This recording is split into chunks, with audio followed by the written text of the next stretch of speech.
I'd like to call our Greenville County School Board of Trustees Committee of the Whole meeting for January the 8th to order. I'd like to also offer a moment of silence for at least 2 Alabama fans in the room. As you'll note by that score, Mr. Davey, that was a thumping, wasn't it? I don't see any Roll Tide in the room today, do I? Okay.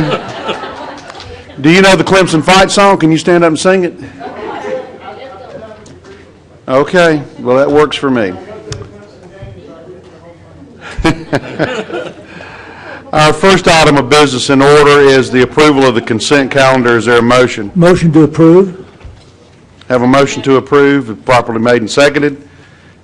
Any discussion? Hearing none, all those in favor of the motion as stated, please say aye. Aye. All opposed? Motion carries. Before we go into the instructional portion, we've received an invitation from Hughes Academy. It came to the entire board. It's for an event that they're hosting. I'm going to pass this around. If you're able to attend, put your name on the back, please, and we'll see that they are we respond accordingly. At this time, we'll move into the instructional portion of our agenda. Turn it over to Mr. Lewis, and Mr. Lewis, we have no visitors today.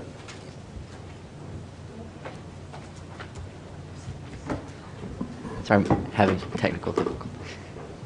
All right, second item on the agenda is item 2.02, an update on alternative programs. Dr. Royster. Thank you, Mr. Lewis. Good morning. Thanks. Look forward to sharing with you this morning some information about our alternative programs for a couple of reasons. One, it's been a while since we have visited the entire continuum of alternative programs, that is, our non-traditional programs that serve students outside of the regular school setting. And the second reason is with change in leadership in alternative programs last year, we took this as an opportunity to restructure and place all of those non-traditional programs under one umbrella within academics. And so we want you to see that structure and then spend a little bit of time sharing with you how each of those components function and how they work between and among each other. So at this time, I'll turn it over to Mr. McCoy and Dr. McDavid and Ms. Greer, and they will share with you the presentation. Mr. McCoy. Thank you, Dr. Royster. Dr. Royster did a great introduction to that, the presentation.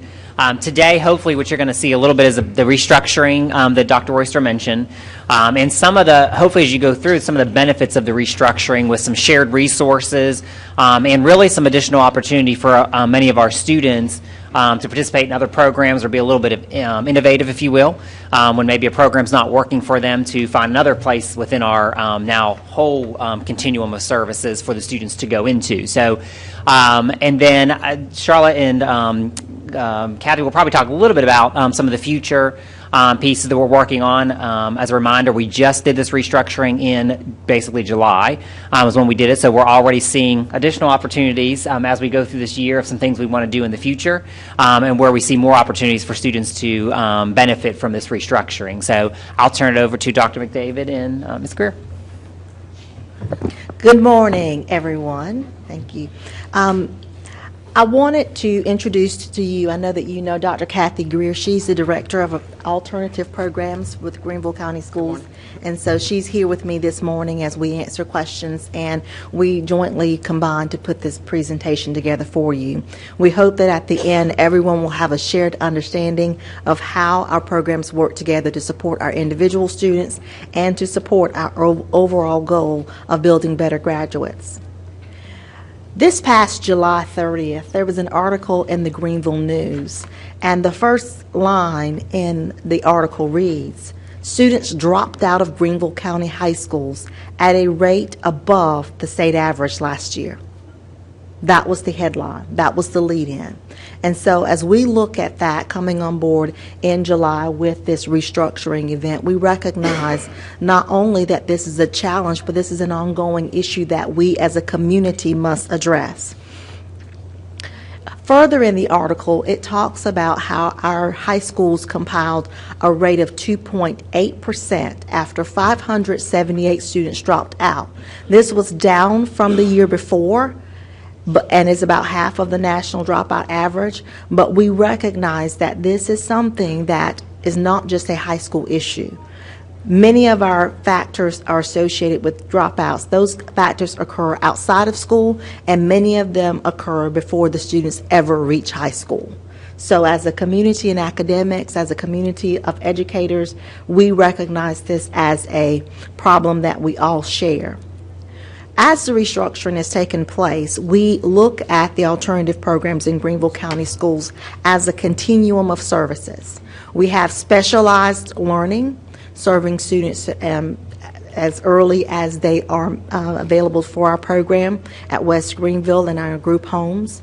We have alternative programs for middle and high school students, and along that continuum we have adult education with our satellite diploma program and the Lifelong Learning Center.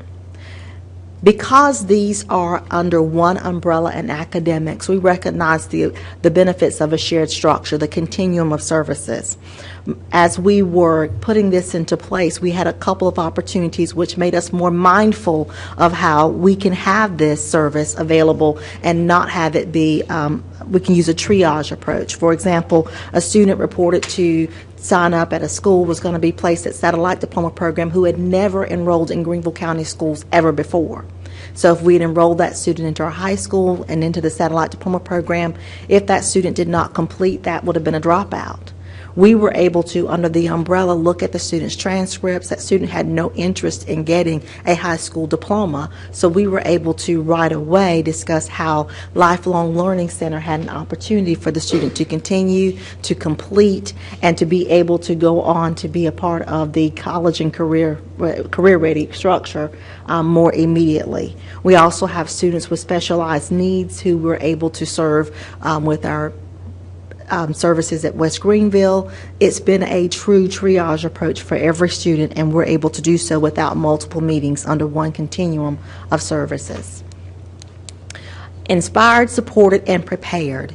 In academics, this is a good fit because in all of our programs, we have personalized learning environments with technology-based curriculum. It's face-to-face and it's online. That's a great part of academic innovation. We're able to coordinate funding for our special populations. In academic innovation, we have Title I and Title III. We're able to coordinate services for neglected and delinquent, which is part of our group home funding. We're able to coordinate the services and the funding together under that one umbrella. The focused interventions. Mr. McCoy's office also has guidance services, special education. So with all of these pieces, we're able to pull together and look at how we can better serve our students. We maintain and accelerate academic progress. We are constantly looking at high school completion, dropout prevention, and our goal is to promote those successful transitions to college and career ready. Today, you'll hear more about those transition services with Kate, and again, college and career and back to schools.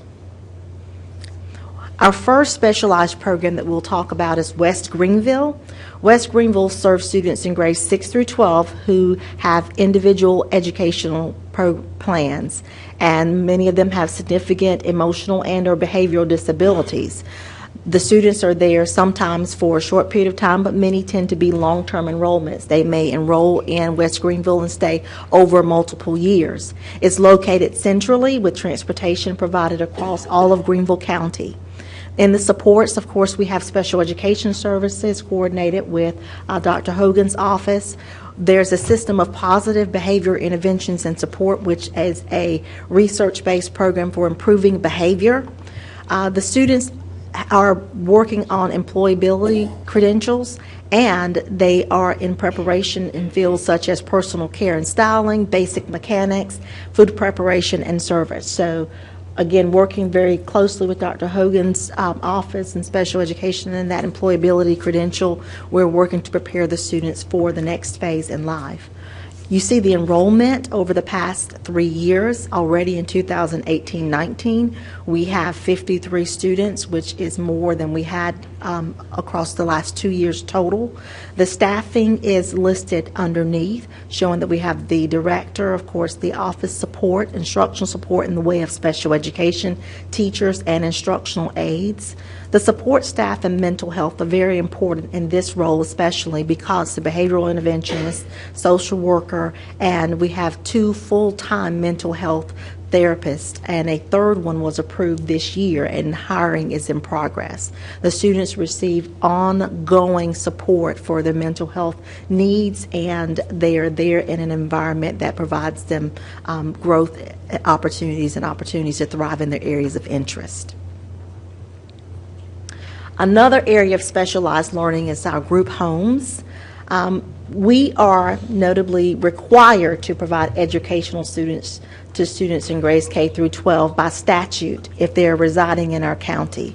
So some of the students who've been temporarily housed within group homes are not students who are from Greenville County. They are from other areas of the state, but when they reside in a group home that's in our county, we're required to serve them.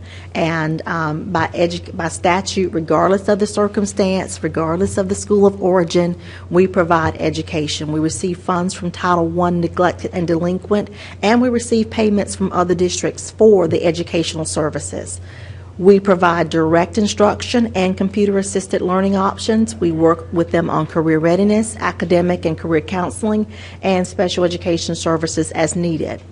We have provided a list of the group homes in Greenville County showing you each of the specialized populations from sexual abuse, behavior, psychiatric services, treatment for trauma, incarcerated males and females. We have a full range of students whose needs are each individualized, and we serve them in our group home setting. Over the past 2 years, our highest enrollment was in 2016-17 across all of those homes. The students there were 451, and so far this year, as of November 27th, we had 214. We have one principal, Larry Ertzberger. We have the office staff. The instructional staff is a bit larger with 18 regular ed teachers, the 9 special ed teacher, and 10 aides who go out to each of those sites and provide services to students on a weekly basis. We also have one social worker and one behavioral interventionist. Some of our group homes have their own mental health counselors, and some of our students are currently transported to the centers on the days of their appointments. There's a small snippet at the bottom of a student who was featured on the news, WSPA News on November 20th, and that student was talking about what he was really working on was trying to become a video game designer. Regardless of where they've come from, when we educate them, they do have a high rate of opportunity to do something different if they have the education and the opportunity. Our alternative programs, we have MSAP and HSAP. Middle school alternative programs are located at Bonds, Donaldson, and West Greenville, and our high school alternative program is now at Sullivan Center for Lifelong Learning. The middle school MSAP serves grades 6 through 8, and our HSAP serves our high school students. Our supports are there to try to develop the students from where they are in school. These students are there because something has happened that challenges or hinders their academic progress. These are often going through Kent's office and there's an expulsion pending, or there's a change in placement due to behaviors. So when the students are removed from the regular school, we try to make sure that our instruction is aligned to the classes they're taking at their home school. The academics, we also work on life skills and discipline and their social interaction. There are times that we do address the substance abuse prevention, and more often some that are having difficulties or getting specialized support. We work with pre-employment, mental health counseling, which is at HSAP, special education services, and we do have some District 8 program enrollment for our high school alternative program students.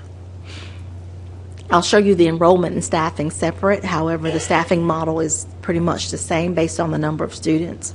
The students in MSAP and HSAP, they go in, they may not be there for the entire year, so they transition back to their home school. And throughout the year, we had, in the past 2 years, over 200 students that came in and left, and some went back to their schools. In 2018-19, so far, we have about 47 students, and again, the sites have the same staffing in all 3 of those locations. The coordinator, they share in 3 sites, 1 instructional coach. They each have a part-time guidance counselor, and they all share 1 secretary and bookkeeper. The instructional, the teachers, the aides, and special education, again, mental health. West Greenville is served by the mental health person who's also working with West Greenville. So MSAP has the advantage of being on the same site, getting the same services without sharing services without having to hire additional personnel. And the Donaldson and Bonds, they're served by Piedmont Center for Mental Health. That's a new position again, and hiring is in progress. HSAP has a slightly higher enrollment, as you see, over the past 2 years, and already for this year we have 75. The structure of teachers and office staff are the same. We have 1 social worker and 1 counselor, which is mental health counselor, which is funded by the Phoenix Center. Again, that mental health is something that we think is a primary component of our support. Twilight, even though our programs, alternative programs, are being offered, many of them are offered, all of them are offered during the day. There's our alarm. All of them are offered during the day, with students being able to continue their work in the evenings. The Twilight is an option that provides students in the high school an opportunity to take credit courses during the evening hours in 3 locations within the district. Now, students can be in HSAP and continue to take classes with Twilight if they're truly trying to get caught up, or they're trying to maximize their time in getting credits while they're in an alternative placement. Historically, it serves students who have lacked the number of credits needed to maintain pace and graduation in 4 years. Our schools, all high schools, still have opportunities for students to access it. However, currently this year we're being used a lot for students in satellite diploma who again want to double down on their work, and also some of our HSAP students most recently are taking advantage. Our Twilight program currently has 18 students enrolled. Our staffing, we have 6 hourly certified teachers, so they get paid by the hour based on the number of students who are enrolled. 3 locations at Hillcrest High, Sullivan Center, and Bonds Career Center. The Satellite Diploma Program is a choice providing opportunities to accelerate students towards their completion of diploma requirements. And it is that, it's Satellite Diploma Program. Our students receive academic and career planning services, special education services, services for English language learners, and they participate in some paid and unpaid work experiences. We're working on their leadership, occupational skills, and they're being instructed in employability. For example, and I'll show you that on the next slide with some of their 4 locations: Donaldson, Golden Strip, and Enoree and Bonds. Our enrollment has changed, you will see, over the past, and I included 4 years here because one of the things we did last year going into this year was to truly make sure the students who were enrolled are attending on a regular basis, and the students who were enrolled but were not attending a minimum number of hours, we decided that we should really focus on dropout prevention with those, to tie them with Drew Perry and get them back into school if we could. So that enrollment, you see a decrease, but that is because we're really working to keep a true roster of those attending on a regular basis. We have so far, over the past 4 years, we have had up to 80 graduates.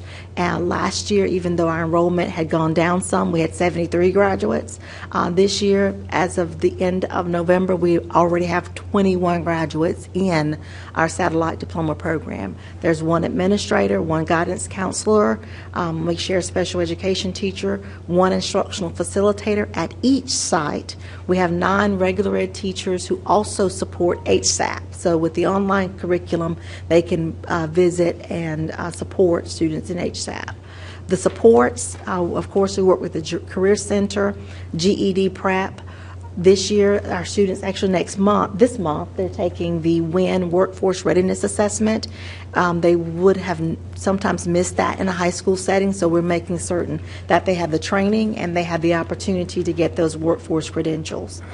This year, we were very excited to open an opportunity with SC Works, in which our students are going to get those paid and unpaid internship opportunities to work, and that will begin again this month with a new opportunity. And we're looking at others, forklift training, 80 to Work, CNC training with Greenville Tech. Mental health, Greenville Mental Health is working to secure coverage using our current position that's running with lifelong learning. Our students are getting served as needed, but our needs are growing, and we're looking at expanding that with actually coverage of personnel to share. And then on to lifelong learning. Our program serves adults, and what we recognize is that even in our satellite diploma program, some of the students are essentially adults. They're no longer enrolled in a Greenville County high school, but they have the opportunity to get a high school diploma in both satellite diploma and adult ed. Lifelong learning gives the GED.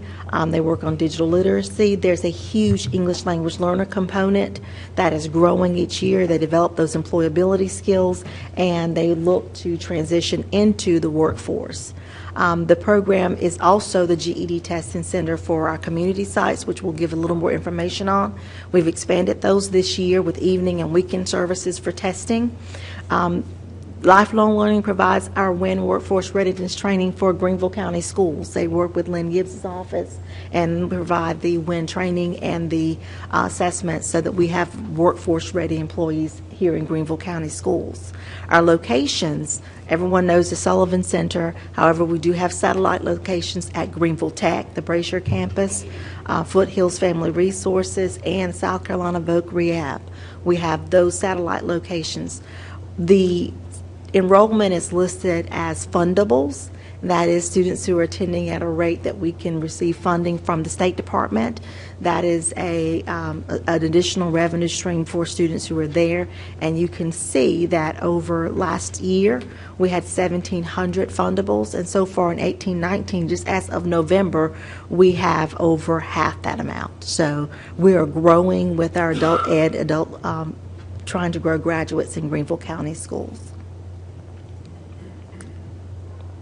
The staffing is Chuck Welch. Dr. Welch has a secretary, bookkeeper, a couple of coordinators and receptionists, and also has 2.25 college and career navigators working with adults to get them into the workforce. There's some very close alignment. He's also been working with Whitney Hanna and the Greenville County Chamber to look at opportunities for people coming in and looking for training and workforce development.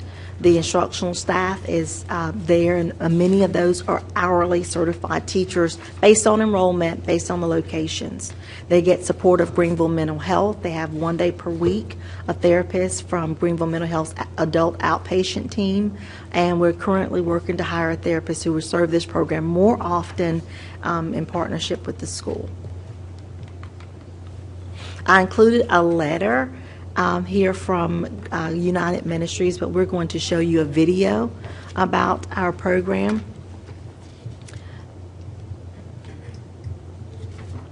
Because it's better spoken. Greenville County Schools has expanded opportunities for GED testing, adding more time slots and opportunities for weekend and evening hours. The expansion comes as community partners like United Ministries express a need. We were really looking at two problems. One was that there simply were not enough testing appointments available each month. We would usually run out of testing appointments for our students by about the 10th or 12th of the month. And then we would start to build up a waiting list, and we would usually be waiting for 40 to 50 appointments by the end of each month. And that was very discouraging for the adult students, of course, because they were trying to get their GEDs done. A lot of them would have jobs waiting for them, or they were interested in enrolling in college. So that was a frustration for us. The other one was that most of the tests, in fact, all of the tests, were offered only during the workday. And in this vibrant Greenville economy that we have right now, almost all of our students were working. So they were having a very difficult time scheduling their tests. They normally had to take at least 2 days off from work to complete the testing process. It was almost always without pay. And of course, there was some tension with supervisors sometimes over this as well. So we were hoping to make it easier for people to access the test. And it's made an enormous difference in the lives of our students and also in our program. During the month of September, we were able to make 98 individual testing appointments, which was 46% more than we'd made in any other month so far this year. So we were thrilled with that. Now, by the end of November, we have 28% more graduates than we had at this same time last year. So we think it's having an impact in the graduation rates as well for GEDs. And we suspect the same thing, is happening for other agencies as well, that they're being helped by this. And we certainly see a lot of student excitement about evening testing and Saturday testing because they now don't have to take off from work in order to complete their GEDs. Because for working moms, it fits my schedule because, like I said, even if I do have to work on Saturday, I love going in the morning. I like to start my day out in the morning. So the Saturday is superb for me because, like I said, it helps me out so I can take the test. I can go in, spend an hour and a half or however the test remains, and then I can go to work afterwards. So it helps, for a working mom as well. You can have someone, plan ahead. The dates set forward, you get exactly all the dates in my phone, so I can plan my schedule, put in for requests, and do the. I like Saturday mornings. I ran a hotel for 14 years, and they sold the hotel, so I had to immediately, find a job. Not in a million years I thought about going back to school. Here I am, months later. I've taken 2 of the tests and I passed. I took language arts, I passed that one. I also took science. So now I left math for last. I struggle with math, so I left math for last, and I'm on social studies. So I got 2 down and 2 to go. There are over 50,000 people in Greenville County who do not have a high school diploma or a GED. So opening up access is really important, both to the economy, and to the success of their individual lives. We want them all to have good jobs and be self-sufficient and buy more in the local economy and pay more taxes and be off of government assistance. And the only way we can do that is to get them educated and, of course, tested as well. So we really appreciate the school district's help in expanding testing opportunities. And with that, you see that they were using the books and working one-on-one. We do have the blended approach. We were able to expand this year such that at Lifelong Learning, they have the online opportunity so folks can come in, they can take the pre-test and know specifically which areas they need to work on. That student was able to learn the 2 areas she would do best in. She could go ahead and take those 2 tests and not spend time, just wondering if I'm going to pass these other 2 tests. With the online options, they can work at home, they can work around the clock, but also with the nights and weekend expansion, we have had other organizations as well to have increased the number of graduates. That is why you see the increased number. We work with Ken Owens, Ken Arnold, Drew Perry. The article went on to say that we do go through to great lengths to account for all the students who are supposed to be on our campuses but have disappeared from our roles. We've had students to leave HSAP, and when Dr. Greer went to visit, the student was at DJJ. They had gotten into an issue and was there, but was able to come right back to HSAP and continue services. If they transfer in and out under one umbrella, we can track them and work with the Office of Student Services to make sure that we make contact with them, that the students are engaged in learning and they're progressing towards high school education and high school completion. So our programs provide these opportunities for both traditional and non-traditional students with exceptional situations, and that is how we work to build a better graduate through our alternative programs. Are there any questions? Thank you, Dr. McDavid. We have several board members who have some questions. We'll start with Mr. Meek. Thank you. Thank you. Dr. McDavid, if I understood correctly, it's 578 dropouts last year? Yes, sir.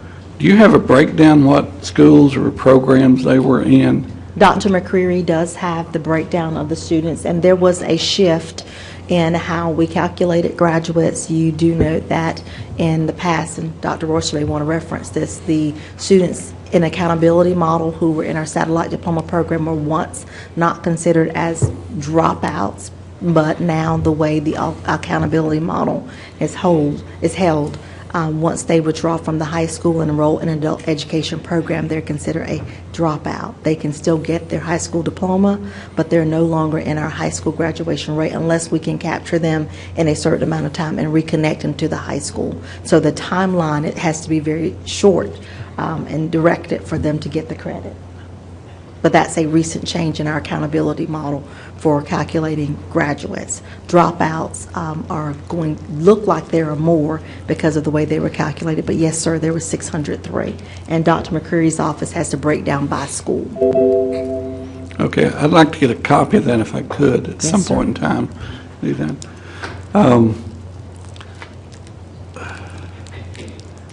The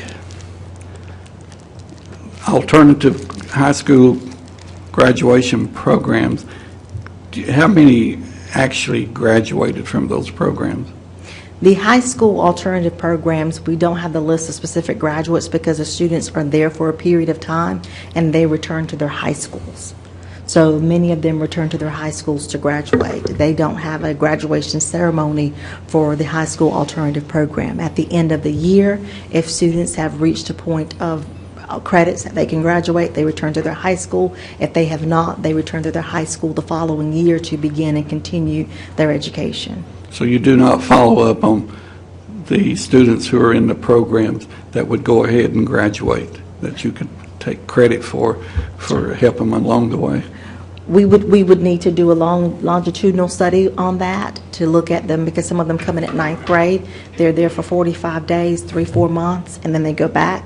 We'd have to track them over the next 4 years to make sure they graduated and see if that impact kept them on track. But that is a... If you ever do that, I'd like to see that number, if you ever decide to do that longitudinal study. Now, that's just the HSAP, Mr. Meek. Of course, the numbers are in there for satellite diploma, because all the HSAP ones are short-term placements. So Okay. they go back to the credit of the sending high school. In fact, they never come off the roll at the sending high school. Okay, the group homes, the students who attend at the group homes, they are tied to a certain high school. If they're in high school age, are they attached to some certain high school, or how do we differentiate between those? Based on the location of the group home in our high school, Dr. Geary? Yes, sir, they are during the time that they are actually here in the group homes. But once they return to their own community, if they're not a Greenville County student, then when they return to their home community, they're transferred back to that home school in that community.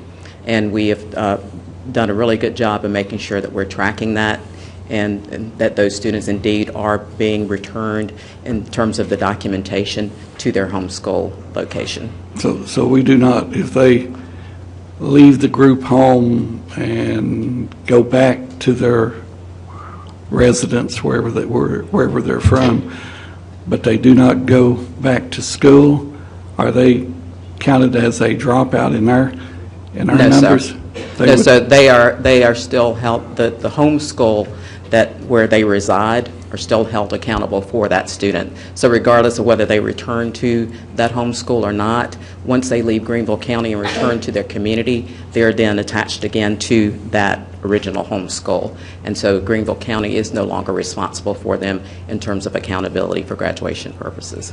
Okay.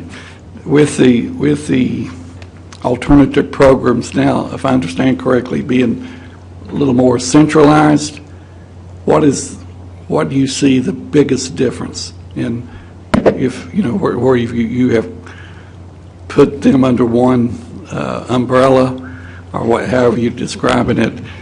What is the biggest difference you're seeing? And Mr. McCoy can probably speak to this, but one of the things that we wanted to shore up was the academics as well as the supports. And so now with using Odyssey Ware, we are also using South Carolina Virtual, we wanted to be certain that our students in alternative programs are being held to the same level of rigor, because they will be in HSAP, for example, transitioning back to their home high schools. In the past, that was not under academics. Now that it is, we're working with the instructional coach. We're looking at benchmark assessments of our programs to make sure they are aligned. The supports that are in place, and we're also evaluating how well our instructional model is providing them with that, what they need to get back to school. Our assistant superintendents and Mr. McCoy looking at, is there a gap? You mentioned the group homes. Some of our group homes are in the Travelers Rest area. So the group homes in the Travelers Rest area, if the students are still there during our EOC period, those EOC scores go on to Travelers Rest because that's where the group home is. We look at that and we want to make certain that the students are actually attaining those standards at the same level. And I think that's where we bring it under the umbrella for academics to hold them accountable and to have the dropout prevention and the academic support needed. With the English language learners, bringing in that support has been huge with Satellite Diploma Program, and having it all together ensures that we are just succinct. We don't have to have a separate meeting to go from HSAP to STP. That's a conversation with the principal and the assistant superintendent at times. It's not something that we have to go through multiple hoops, and we can decide what best fits the student. We can track them better. We held a meeting at the beginning of the year with Mr. Perry and our team to say, here's how we're going to have one system for all the alternative programs. When we hand them off to you, you'll have all this information, and when you hand them back to us, we'll have this ready to go. Keeping it seamless so we're not moving through multiple hoops and not able to lose as many students as we have in the past. Just being able to walk in and see a student go from HSAP to DJJ group home and then back to HSAP is given that continuum of support. And we did not have that in the past. How do we support the students in the group homes besides providing them a place to attend school? How else? We're in the group homes giving them the education, so the teachers who, Larry Ertzberger's groups of teachers, they are that other person that sees the students on a regular basis. The mental health, as I mentioned, is there as a part of their group home experience, so we don't come in and provide that, but we give them the career aspirations. We work with them to make sure they're attached to whatever they're interested in, regardless of their circumstance that put them in, and then when they transition, if they're transitioning back to our Greenville County schools, we can make sure the supports are there as well. So they may have been getting mental health support in the group home, but when they go back to Hillcrest High School, we make sure that continuum, that loop is closed. Some of our group home teachers and the group home administrators, for the beginning of the year when the enrollment was low, they went out to each of the schools and visited students who had left their programs in the prior year to say, how are we doing? Are we transitioning, to make sure the supports were there? So that's how we support them beyond just the academics, the transitional support and giving them some access to college and career training and influence. Do we supply them, the group homes, with physical items such as desks and other items? Through the neglected and delinquent funds through Title I, that's a separate funding that's sent to Greenville County with the purpose of that it will go explicitly to them. That funding comes to us and it goes straight to those sites, and that's coming from the state. We don't, as a district, supply them with funding for desks, computers, and other things. That comes through our neglected and delinquent funds through Title I. But they do get an allocation that they use at each site for other items. They also, because they're group homes, they get funding from the state for their desks, their hardware, the necessities of a group home educational program. We don't have to provide that from Greenville County school system. I have heard before that we do supply them with different types of furniture or whatever. I didn't know if we were still doing that or if we ever done that. With the group home, like, for example, I think Avalonia, when it was closing, that was one of the things last year, we were going out to do inventory. When they get their allocation of funding, there are some resources specialized for technology, desks and things that they can order, but their technology they had purchased through their neglected and delinquent funds. We went out, we inventoried all of the materials that had been provided through our neglected and delinquent funding, and we transferred those to a different site. So we will give them the funding that comes along with it, along with those guidelines. They can spend in those guidelines, but I'm not aware that we've purchased furniture unless it's specialized for educational needs. Okay, thank you. Thank you, Mr. Mayor. Thank you, Mr. Meek. Ms. Goodwin-Caldwell.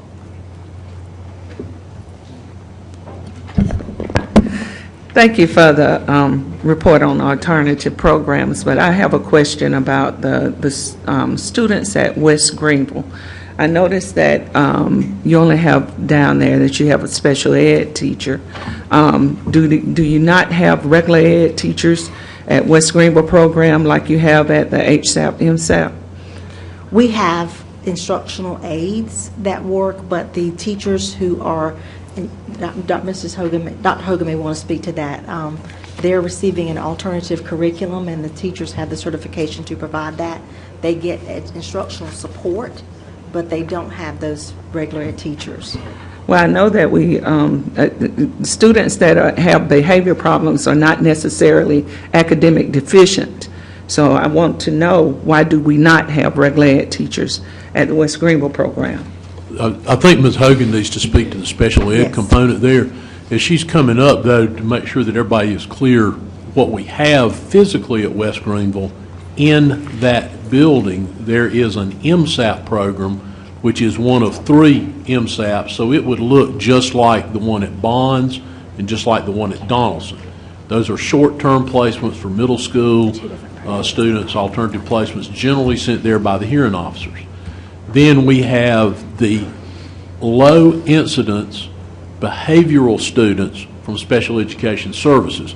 Ms. Hogan can speak to how they're staffed in order to meet the needs of their IEP as called for in that IEP. That's exactly right, Dr. Royster. I think the confusion here is there are 2 programs in that one location.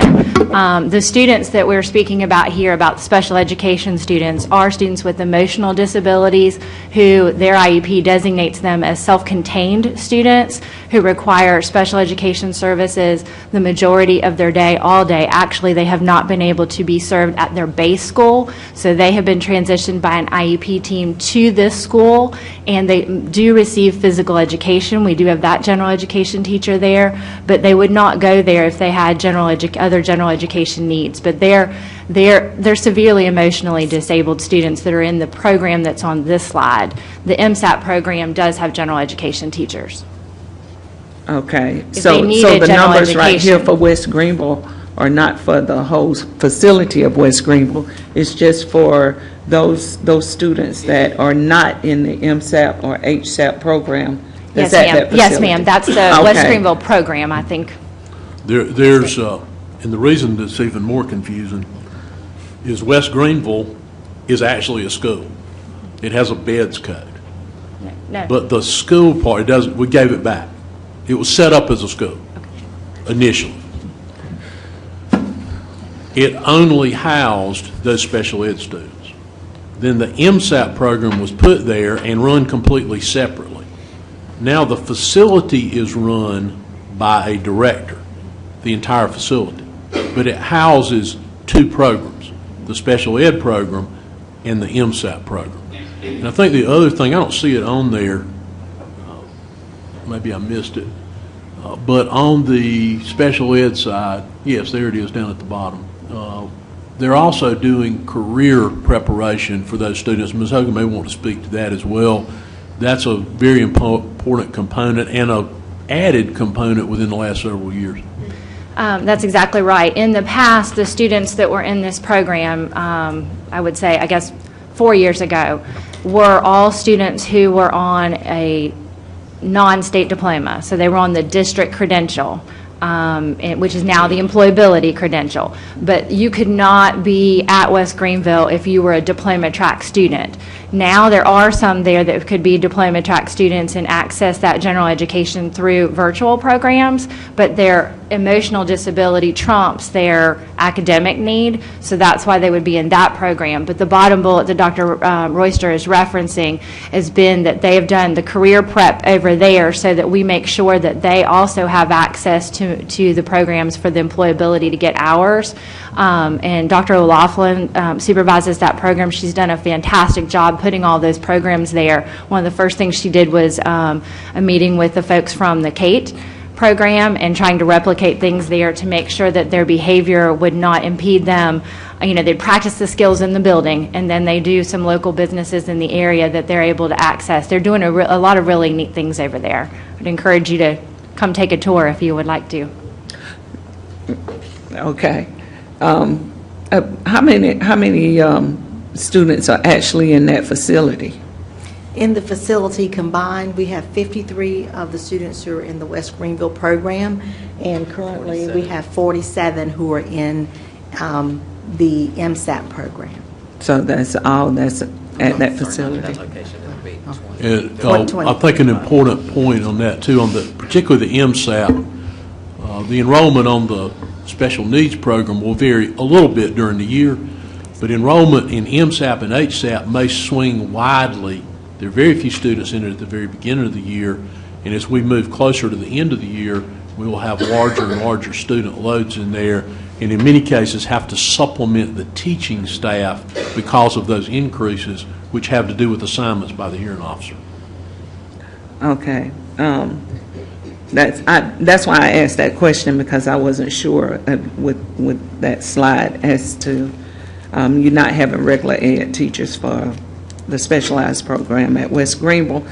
I also wanted to ask you, I understand, you know, you're tailoring the programs for what's best for the students, but what is the professional development that you give for the teachers whenever they have, like I'm saying, like satellite diploma program? I know they are doing the Odyssey Ware and stuff like that, but when you put a student in there that is a GED applicant, have y'all trained the teachers in order, if you are tailoring the programs for the students, have you trained the teachers in order for them to be able to deal with the different students that are coming in these programs that are not the regular traditional satellite diploma program student? Okay, thank you.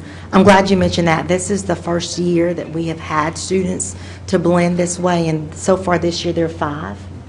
There are 5 students who are seeking a GED who are attending class at the satellite diploma programs. They are not traditional satellite diploma program students who are trying to earn those credits, so we're seeking to transition them. The training at the beginning of the year, Mr. Welch purchased the online program that is similar to Odyssey Ware, but it's specific to the GED prep. And from the beginning of the year, the training that was held for his staff was not the same training that was provided for the SDP staff. So we did have to go back, and we did not anticipate that the students would be placed there. Those were based on individual needs, special circumstance only, as approved by Mr. McCoy. We did not anticipate that that would be how we were going to roll the program, but it just so happens that, again, the students coming in who had not been enrolled in Greenville County, who, if we put them in and added them to our school, would have been on our rosters. We did the GED instead. With that, we had to go back and add training resources for the teachers so that the students could do the pre-test, decide which program, in the program, what they would be working on, get the students enrolled into that program online so that they could receive individualized support from teachers, just sort of a tutorial on the areas they struggle with. You mentioned. And I want to mention that the standards are exactly the same. The current GED is totally aligned with high school diploma program, the same standards. So nothing really changed as far as the expectations for the teachers. in terms of them actually assisting students with the content. It was just a matter of them knowing how to operate the program in case a student had difficulty. The program, it's called the KAT program. The program that they use for preparation, the student can actually do that program on their own. That's something they can work on at home. It's web-based.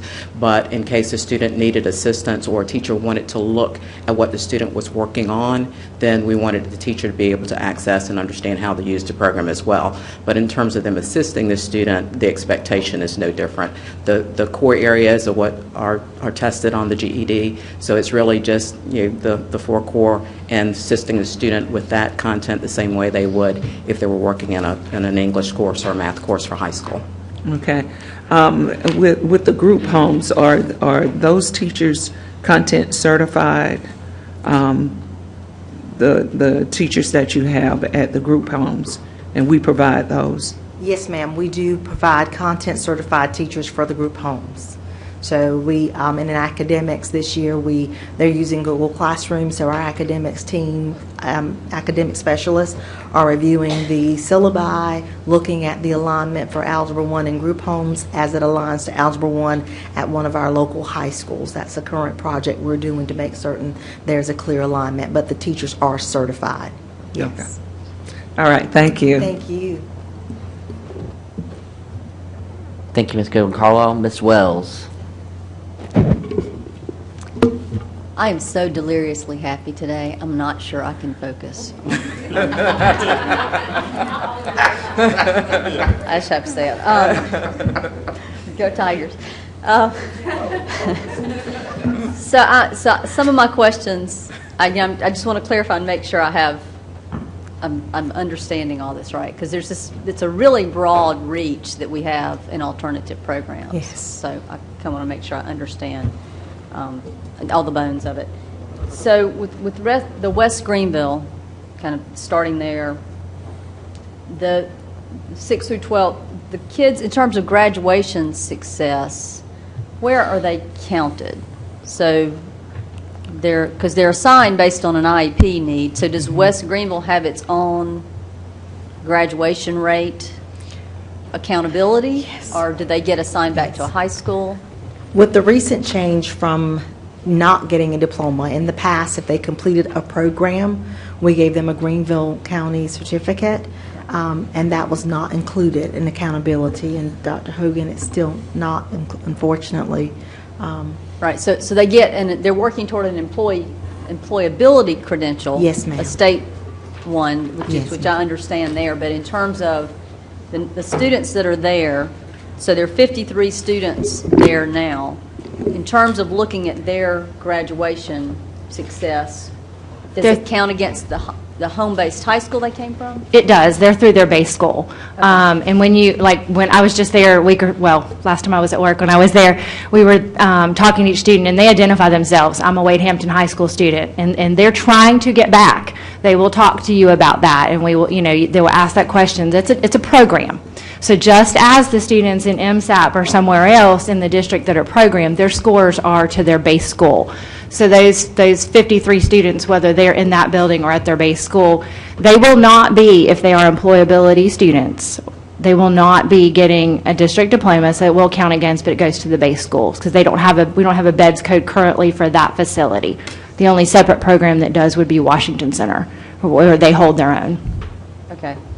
And honestly, I think that's a good thing. I think your community high school should have the responsibility and the accountability. So I don't really see a problem with that, and it's great. So I guess I didn't catch that they might go back. So what is the typical tenure of a student? Now, how many of them finish at West Greenville versus getting back to their home school? They are likely to stay because they don't get there unless they are severely disabled. But the goal from the get-go at entry is to talk with them about what can we do to get you back. I know of at least one student this year that Dr. O'Laughlin has worked to transition back to school. I know of 2 success stories last year. That sounds really low, but again, they're the most disabled students that we have in the district in emotional disability category. And so, but there are students over there that may not go back to traditional school, but that does not mean that they will not be successful and be able to be employable students. And that's why I say, and sometimes it's just hard to describe, but if you could go and see some of the gains some of the kids made, it's a pretty impressive program. There's some number of 45-day placements over there too, or they're not? That would not typically be for this program. There would be 45 for MSAP. But they're 45-day special needs placements in Right. MSAP there. Yeah, a student with a disability could be in any of the MSAP programs up to 45 days. At the 45-day mark, the law would require that we have a meeting to consider moving them back. But the goal, and I think Dr. Greer's worked really hard to try to get them to look at shorter time periods if that would be appropriate based on whatever the student did to put them there. Because MSAP would be more of a disciplinary infraction, where the West Greenville program is about their disability needs not being able to be met in a base school. Right. So what are the, you made the points, one success doesn't seem like a lot, but it is a big deal. So what metrics are we using to evaluate this program? To say, here's our goal for the program, and to understand how we're doing. Yeah, I guess anything on special needs, really your metric's always going to be individual, because it's whether we're meeting the IEP need of the students that are placed in the program. So it's difficult to set up a matrix that quantifies the overall program because you're having to meet individualized needs. So the metric there would be, are we meeting on a majority basis the needs of the student's individual education plan? And how are we determining that? I mean, Individually. Individually, and as they're trying to work towards an employability credential, completing the curriculum and the programs and the opportunities provided for them, if they're able to complete that program successfully, then that is considered success. And there is a metric now to try to evaluate the students being able to go on to a work environment, and that's not been in place long enough for us to have long-term metrics there, but the goal is for them to complete and achieve an employability credential. Okay, and so that's what so we do have some sort of metric that we're working toward to be able to say. And I will tell you, Dr. O'Laughlin is a data queen. She analyzes the infractions in the building. For some of the students, it might be able to be in the building all day. Some were only be able to come for an hour initially, or they were not able to withstand school that long. Some haven't been able to transition classrooms.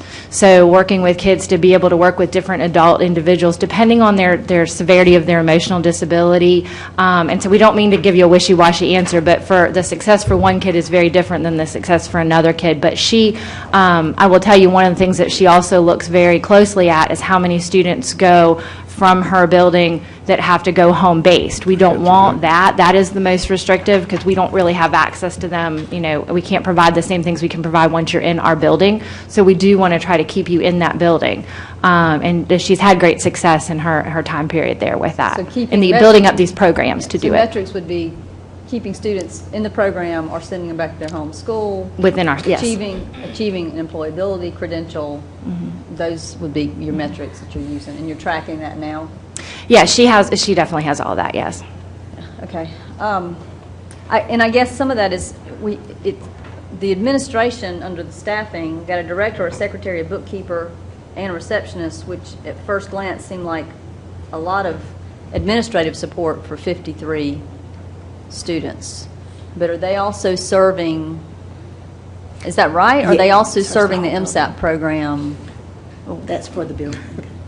Well, although those positions exist, they actually are serving in terms of helping with the management of student behaviors.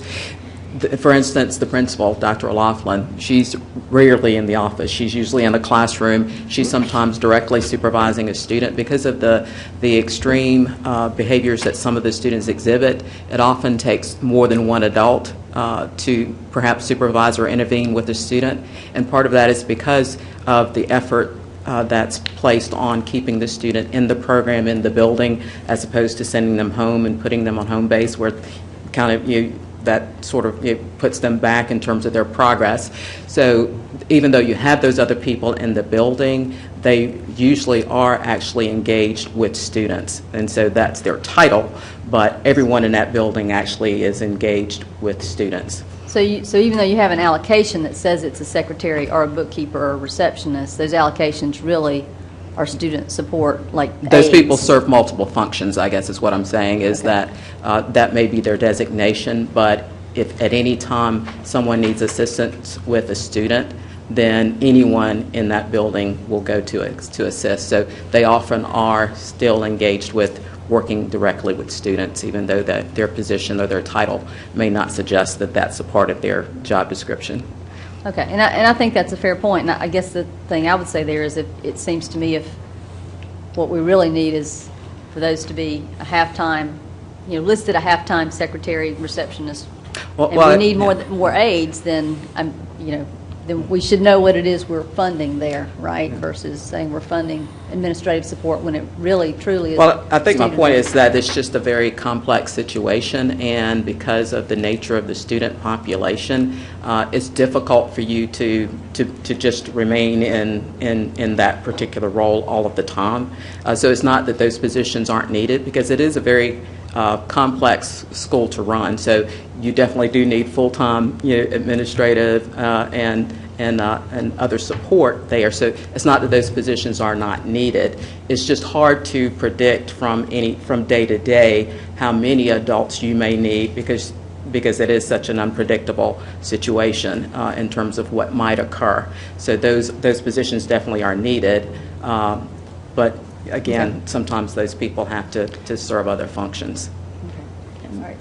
So group homes, I guess I'll ask a similar question. What sort of metrics are we using to evaluate whether or not we are delivering the quality instruction that we need to? One of the things we looked at in group homes this past year was the number of students taking EOC who had been in a group home setting for over 90 days. And we wanted to see if they were in a group home setting for over 90 days, how they performed. Again, they may or may not have had special education services, other services. They're there for a variety of reasons. But we are looking at the metric to make sure that the students are meeting those standards. Our students are also taking SC Ready, SC Pass, and we're evaluating the number of students who are there for a consistent period of time. How are they performing? And we do recognize that there are other barriers to their success, but that we need to provide them with every opportunity, and we're evaluating along with academic specialists our curriculum, our delivery. They're not able to get 5 days a week, 90 minutes a day of ELA like some of our other students. They're getting a blended model in which someone is there. The English teacher's there today, the math teacher's there tomorrow. There's a rotation for them, so they're not getting the same number of direct face-to-face minutes, and their instruction is more individualized. You can go to one setting, the math teacher's there, the math teacher could be doing 6th grade, 7th grade, 8th grade, 9th, they could do the whole gamut in one day. So we recognize there are some barriers, but we're looking at academic achievement for group home students, for those who've been there over an extended period of time, just as we do our other schools. So yes, all that's delivered virtually, right? Because I've been there a couple of years. It is delivered virtually. I will say one of the changes when Dr. McDavid and I started looking really last year, because Tracy And face-to-face. We do have, yes, they get face-to-face. because they have the ability to rotate. They're not sitting in an office delivering virtual. They have the opportunity to be on site as well, so they can do a blend. They're in the room, and then the kids are all at the computers doing their own thing. But they also do direct instruction. Yeah, we have a true blended model in those programs. I think this year what's different, when Dr. McDavid and I looked at it and working with Tracy last year, just the change over to Odyssey, where gave a little bit more consistent on grade level standards curriculum. As Dr. McDavid said, there are challenges with the students in group homes because of in and out movement. But when we looked at it, we wanted that we're working with the teachers on is that we've got to hold the students to the same high expectations as we do every other child. So even though the minutes may be reduced, we've got to make sure we're using that time wisely, what we have with them. But when Charlotte and I look at that data, we're pulling the actual test scores just like we would for every other child, regardless of where they're located. So the new curriculum should help raise the rigor of what the students are doing in that program.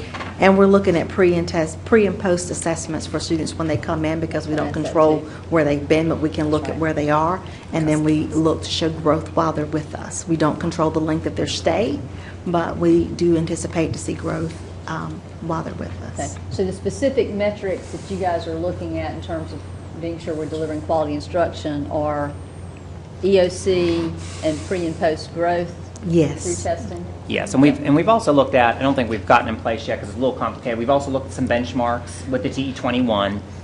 That's a little more complicated because that keys off of Power School, and because those kids aren't in their home schools, they're in a separate location. That gets real tricky. But for all the alternative programs that we've got, we're looking at how we can deliver those TE21 benchmarks so those teachers have the same information as all of our other teachers in the district have.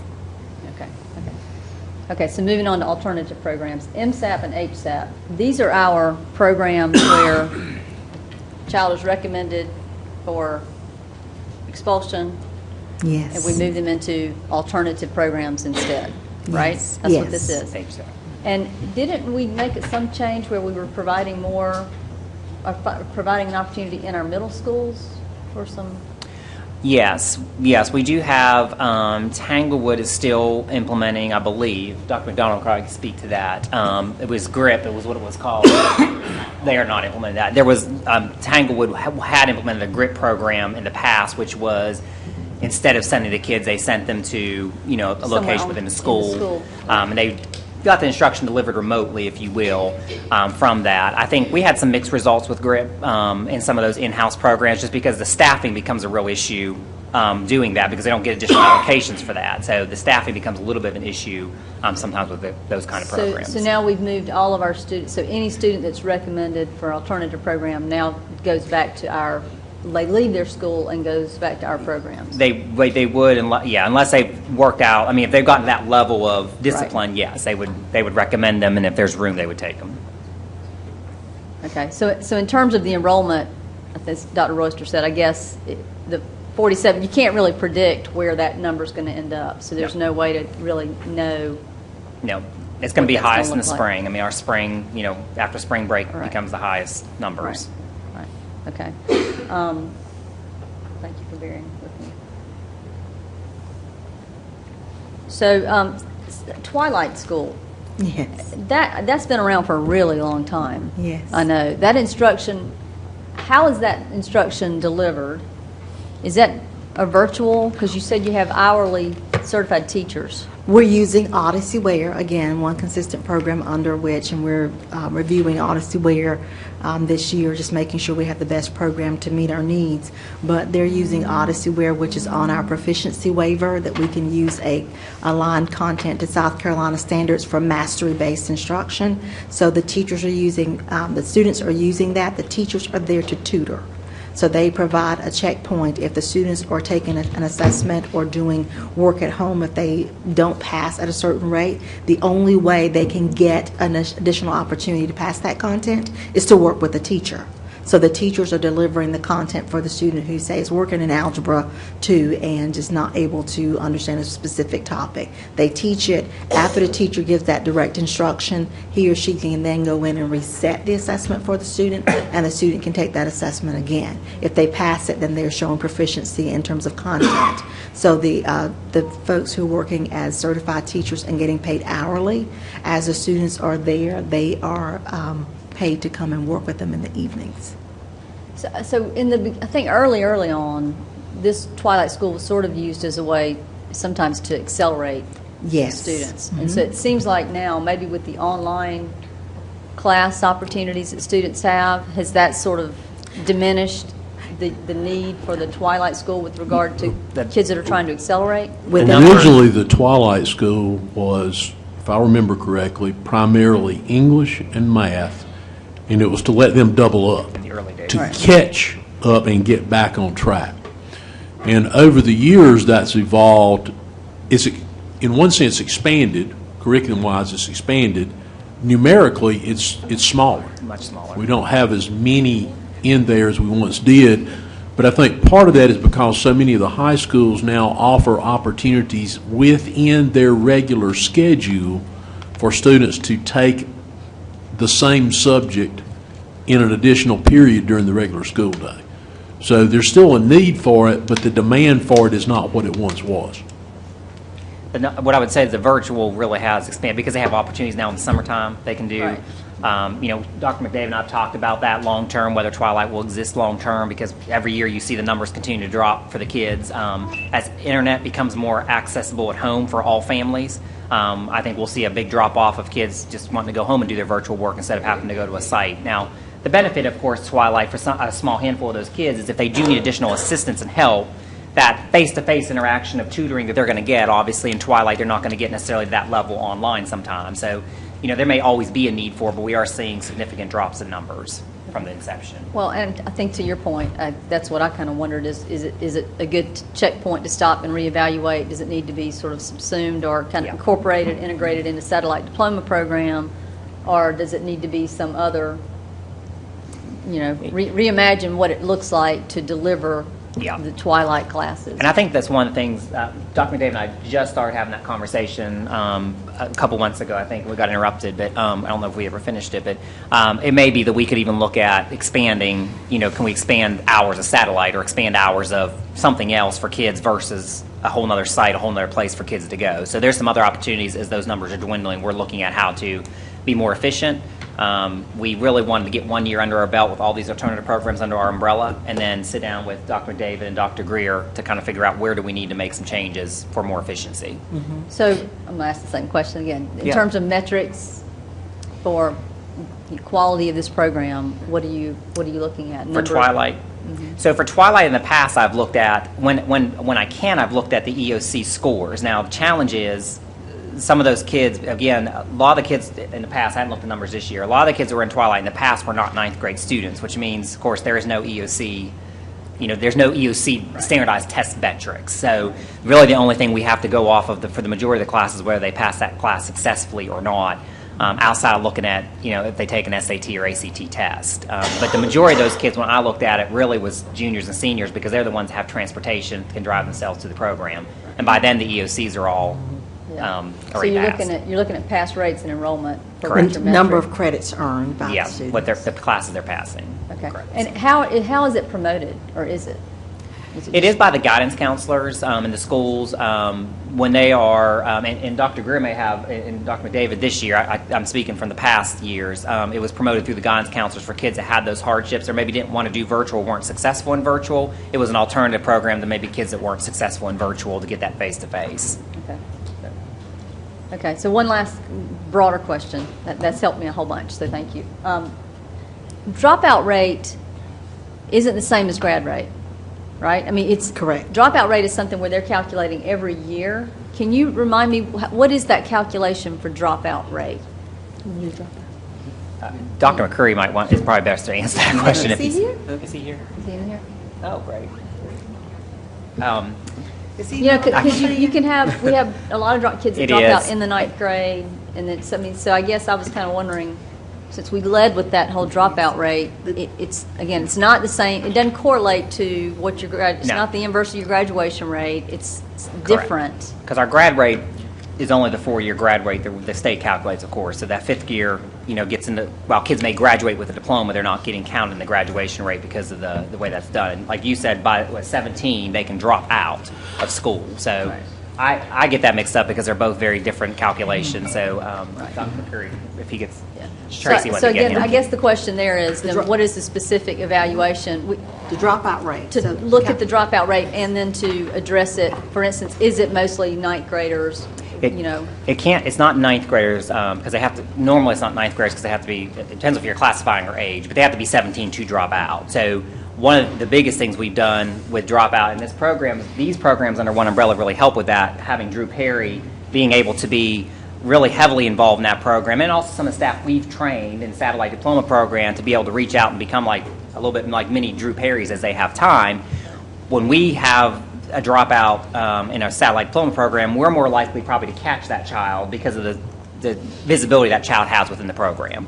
But Drew also serves all the high schools as well. So when somebody does drop out, Drew gets that notice, and then that's when he goes out to work. And a lot of those kids end up, at least in the past, again, a lot of those kids end up coming back. He could get them into a satellite diploma program or say, hey, let's go get your GED or go through United Ministries. So when we get that notification, I believe Greenville County does a pretty good job of going out and grabbing those kids, or at least making contact. We can't, some of them go out and decide they got a job making good money and they're not going to come back to school and get a GED, and we just, we can't motivate that. But I think we've done a great job of last year of really reducing that and reaching out to those kids who have dropped out. Okay. Well, I guess maybe Dr. Perry, when he sends Mr. Meeks information. And Dr. Royster may remember that. His memory is much better than mine. sorry? Is. How do they calculate the dropout rate? Because it's very different from the graduation rate. If I remember correctly, and I'll get the correct answer from Jason and we'll send it to you, but if I remember correctly, it is how many actually leave high school during the year. And there's not necessarily a correlation that you can make between that and the graduation rate, because they calculate them differently. Obviously, the graduation rate is more reflective of the success of students, whether they complete, as was mentioned earlier, the new occupational credential or they complete a regular high school diploma. And they can drop out. They could count in that rate. The same person could count there 5 times. Because if they went 5 years and then, they left every year before they finished the year out, they're going to count as a dropout repeatedly. I don't think there's a way to catch or identify. We've already counted you once. They're going to count you every time you leave. Yeah. Okay. So if you can send that to us. Yeah, I can. Yeah, that'd be great. But we'll send it to you, make sure that my recollection is accurate. Yeah. Well, thank you. I think because they're so varied, it's great that y'all bringing them together and really looking at evaluating the quality of the programs and what we deliver. Well, and some of the things that we're doing in that regard, though, is at the beginning of the year, we get a list of the students that are not, that were enrolled in a Greenville County school, but no longer are, and we actually track those, try to track those down using their son's ID code, so that we can find out if they're enrolled somewhere else in a school in the state. Then the other thing that we're doing within the school year is, if students aren't showing up within a couple of days, the facilitators at the Satellite Diploma Program, they contact those students. If we can't get them by phone, then they actually do home visits. Once we have exhausted all of our resources in terms of trying to contact a student, or we can maybe contact them but not convince them to come back in, then we turn that student's case over to Mr. Perry, who then follows up as well. So there are multiple tiers in terms of the efforts to recover students who have dropped out. And basically, the grad rate is very narrowly defined. They're only looking at students who receive a state high school diploma, which means that, and within a specified period of time. So your dropout rate really is inflated, because you will have students that are listed in the dropout rate or counted in that rate who actually got a high school diploma, but they didn't get the high school diploma within that time frame. Or if they got a high school equivalency diploma, again, that still does not count. If it's a special ed student who was never on the diploma track, who achieved their goal of receiving their employability diploma, they still do not count as graduates as far as the state graduation rate is concerned. So it is very confusing, because people oftentimes see that as, oh, we're losing all of these students who are not being successful. But in reality, there are a lot of students who are missed, who are successful, who are not counted in that rate. Thank you. Thank you, Mr. Lewis. Thank you, Ms. Wells. Dr. Ball-O'Connor. Thank you. I wanted to just make the comment that this is easier for me to pay attention to where we stand, given that the accountability has changed regarding satellite diploma, so that you cannot mask what's happening with the grad rate by putting a student in an alternative program and then not counting them. Now we have to count them again. If we move them to alternative program, then our graduation rate will be affected by that. And I'm guessing that's the main reason that the numbers have been cut by half or more, is because now schools don't have that extra incentive to send them to an alternative program and then not count them against their graduation rate. My concern is, and I'm guessing we would expect to see maybe a 3 to 5 or so % difference in some of the schools this coming year. Is that right, Dr. Royster?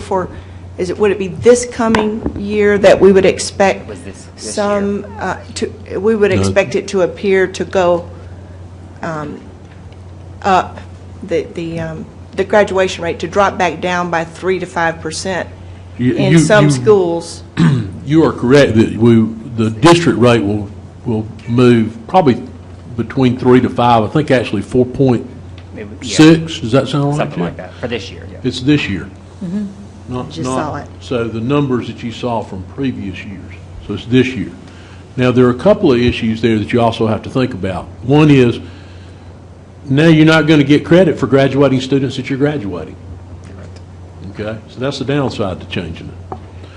The second thing is, one of the other reasons, that's part of the reason the number went down. The other reason the number went down is we no longer have that backlog of students sitting in high schools that have been sitting there for several years with little or no credits. So the first few years of the program, you were catching students that had been there several years. So there are a couple of reasons. But the number that you saw when we did the test workshop 2 months ago, 3 months ago, whatever it was, that number reflects the new methodology that our state adopted, which may or may not be consistent with the methodology adopted by other states. Correct. And one thing, too, Dr. Balcona, I would say is when Mr. Reimer came on board 2 years ago, whenever that was, we visited all the high schools as well. At that time, a lot of the high schools did not have credit recovery or virtual labs in place. And so that was one of the first initiatives when he came on board. We went and visited every high school and worked with them on getting some sort of lab in place so that they could capture best as they could for the kids that would maybe be able to catch up, if you will, in those labs. There's always going to need for kids that come in that are not, that's not going to be a good fit for them, that they're going to need to go to satellite. But for the last 2 years, we've seen a drop in the satellite enrollment, partially because I think the kids are getting some of the services at school as well. Okay. The other, I guess, related question is, Dr. McDavid, I think you said that sometimes students come and then are determined to be better served to go straight to the satellite diploma program rather than coming into the high school and then going to the satellite diploma program. And I think that we should track that very closely because we don't want to have an unintended incentive there at the high school level to say, well, gosh, we might end up having a mark against us on our grad rate if we take this student in who is not going to graduate on time. So we'll put them in the satellite diploma program. I think we should follow that very closely and have it be the very rare exception that they would go straight to satellite diploma rather than have the opportunity to be part of our high school program if they could be served there, and especially the younger ones. So I wanted to ask, do you know if anything has changed in terms of the criteria, or are we still saying they have to be at least 16.9? The criteria has not changed, Doc. No, the criteria is the same. And according to the board policy we updated last year, those 16.9, any kid that's below the 16.9 threshold, that comes through my office, through me to sign off on. And typically, always actually, we work with Ken Arnold in the attendance office, because if you put a child in there below the 16.9, there's attendance issues that come into play with that. So normally that's a recommendation from Ken Arnold's office, as far as they say, yeah, for whatever reason, we need this child is a better fit for satellite diploma program. So we don't make that solely academically. We make that in conjunction with the attendance office in Ken Arnold's department. And so looking at the students in there, when they're evaluating and getting the credits transferred in, a student coming from our high school, we look at the transcript, we look at the number of credits needed, and we do a projection of how long it would take the student to complete. If a student is older, say 17 years old, and comes to enroll at a high school, 17 with 0 to 4 credit hours, enrolling with us for the first time, and may not be interested in getting a high school diploma, then there are other options that we can offer that some other districts may not be able to offer. It's still choice, so we don't place students there, but they can accelerate their acquisition of credits in such a way that they may not be able to do coming to a regular high school setting. They also, And I understand those kinds of cases, but also there are cases where maybe there's a pregnant student who could graduate, but not quite as quickly, or someone who comes in who's not really speaking English well. And so if they're placed here, they may not really be able to be successful because the preparation is not there to teach non-English speaking students. So I can imagine very good reasons for making that choice and very poor reasons for making that choice. And I think if we track it closely, we'll make sure that we don't have the inadvertent placement of someone who just cannot be successful because they were placed in satellite diploma program without being given the chance to go to their regular high school. So it's just a matter of saying, please track that so that we can and we are follow to tracking. make sure. I want to say, and Dr. Greer, keep me honest, I think this year that I'm aware of that we approved was, I'm aware of 3 cases that we approved like that. If there was more, I'm not sure, but and those were cases, and some of those kids, at least 2 of those kids actually had already dropped out of school from other districts and then come into ours. And of course, if you re-enroll them in the high school when they're that far behind, then they can count double on graduation rate, which again harms the school too. But we look at that as a case by case. But if you're 18 with 0 credits, the high school's not an option for you because they don't have enough time to catch up. So those are the extreme cases we're talking about. Okay. I think that Ms. Wells made the point that, when I was listening to the description of Twilight and Satellite Diploma, it sounded so similar. They are. And so it made me think, too, are we looking at ways to Yes. maybe integrate those opportunities? But that you've already answered, but Yes. I just heard that as well. And then the last thing relating to Drew Perry, how many students does that one individual serve? Say, I missed the first part. For Drew Perry. Oh. How many students? Wow. I mean, it does not sound like an efficient way to manage that many at-risk kids to have one individual. Well, it's kind of like a guidance counselor number when you say, okay, well, it's 500 to 1. Well, Yeah. how much guidance are they really getting? So poor Drew. So we did, one of the things we moved to last year, I think it was last year or year before, is we moved to training some of our facilitators to be able to do Drew's job for satellite, if you will. Some of those cases are a little, I don't want to say simple, but some of those cases it's a matter of Drew going out to home one visit and them recognizing, oh, I can do satellite diploma program, and once they come in to our program, then we take over all that, keeping the child motivated and all that. So it's a little different maybe in guidance counselor where you may see a child on your caseload the entire year, the full year. Once he makes a contact and gets them back in, he usually, in our program at least, he wouldn't have contact necessarily. He's always going to check on him because that's just Drew. But he wouldn't necessarily have ongoing contact with that person because our staff then takes that child in and we're doing all those services at that point in time. But I don't know, Dr. Ball-Connor, honestly, how many contacts he might have with children over the year. I don't know if Kent's here and would know that number. Well, maybe we can think about having a presentation later where we can see what that looks like and whether or not the board is supporting sufficiently that outreach and relationship building that is part of what has made that work so successful, so that we don't, put so much pressure on it that it can't be. Well, as Jeff indicated, they've done some work with facilitators to teach them some techniques and give them some opportunities to go out and do what Drew is doing with students from Satellite Diploma. And our social workers. And we have social workers, our intervention specialists on occasion do those things, but the primary responsibility is on Drew Perry. And one of the reasons is he is highly effective. He is tenacious in going out and staying behind folks and doing that. And if we identify some additional resources, like we've moved people and programs around within alternative programs, if we find some way to restructure another position and create a similar position and can find someone like him, we would certainly do that. But he has been highly effective, and he deals with hundreds of students a year. I mean, you pretty much, if you look at that dropout rate of, 1 to 2 to 3%. He's having contact with most of those, but now some of them it's 600 and some? some of them it's an hour, and some of them it's 20 minutes, and some of them it's multiple hours over multiple days. But he has been highly effective in his work. Yes.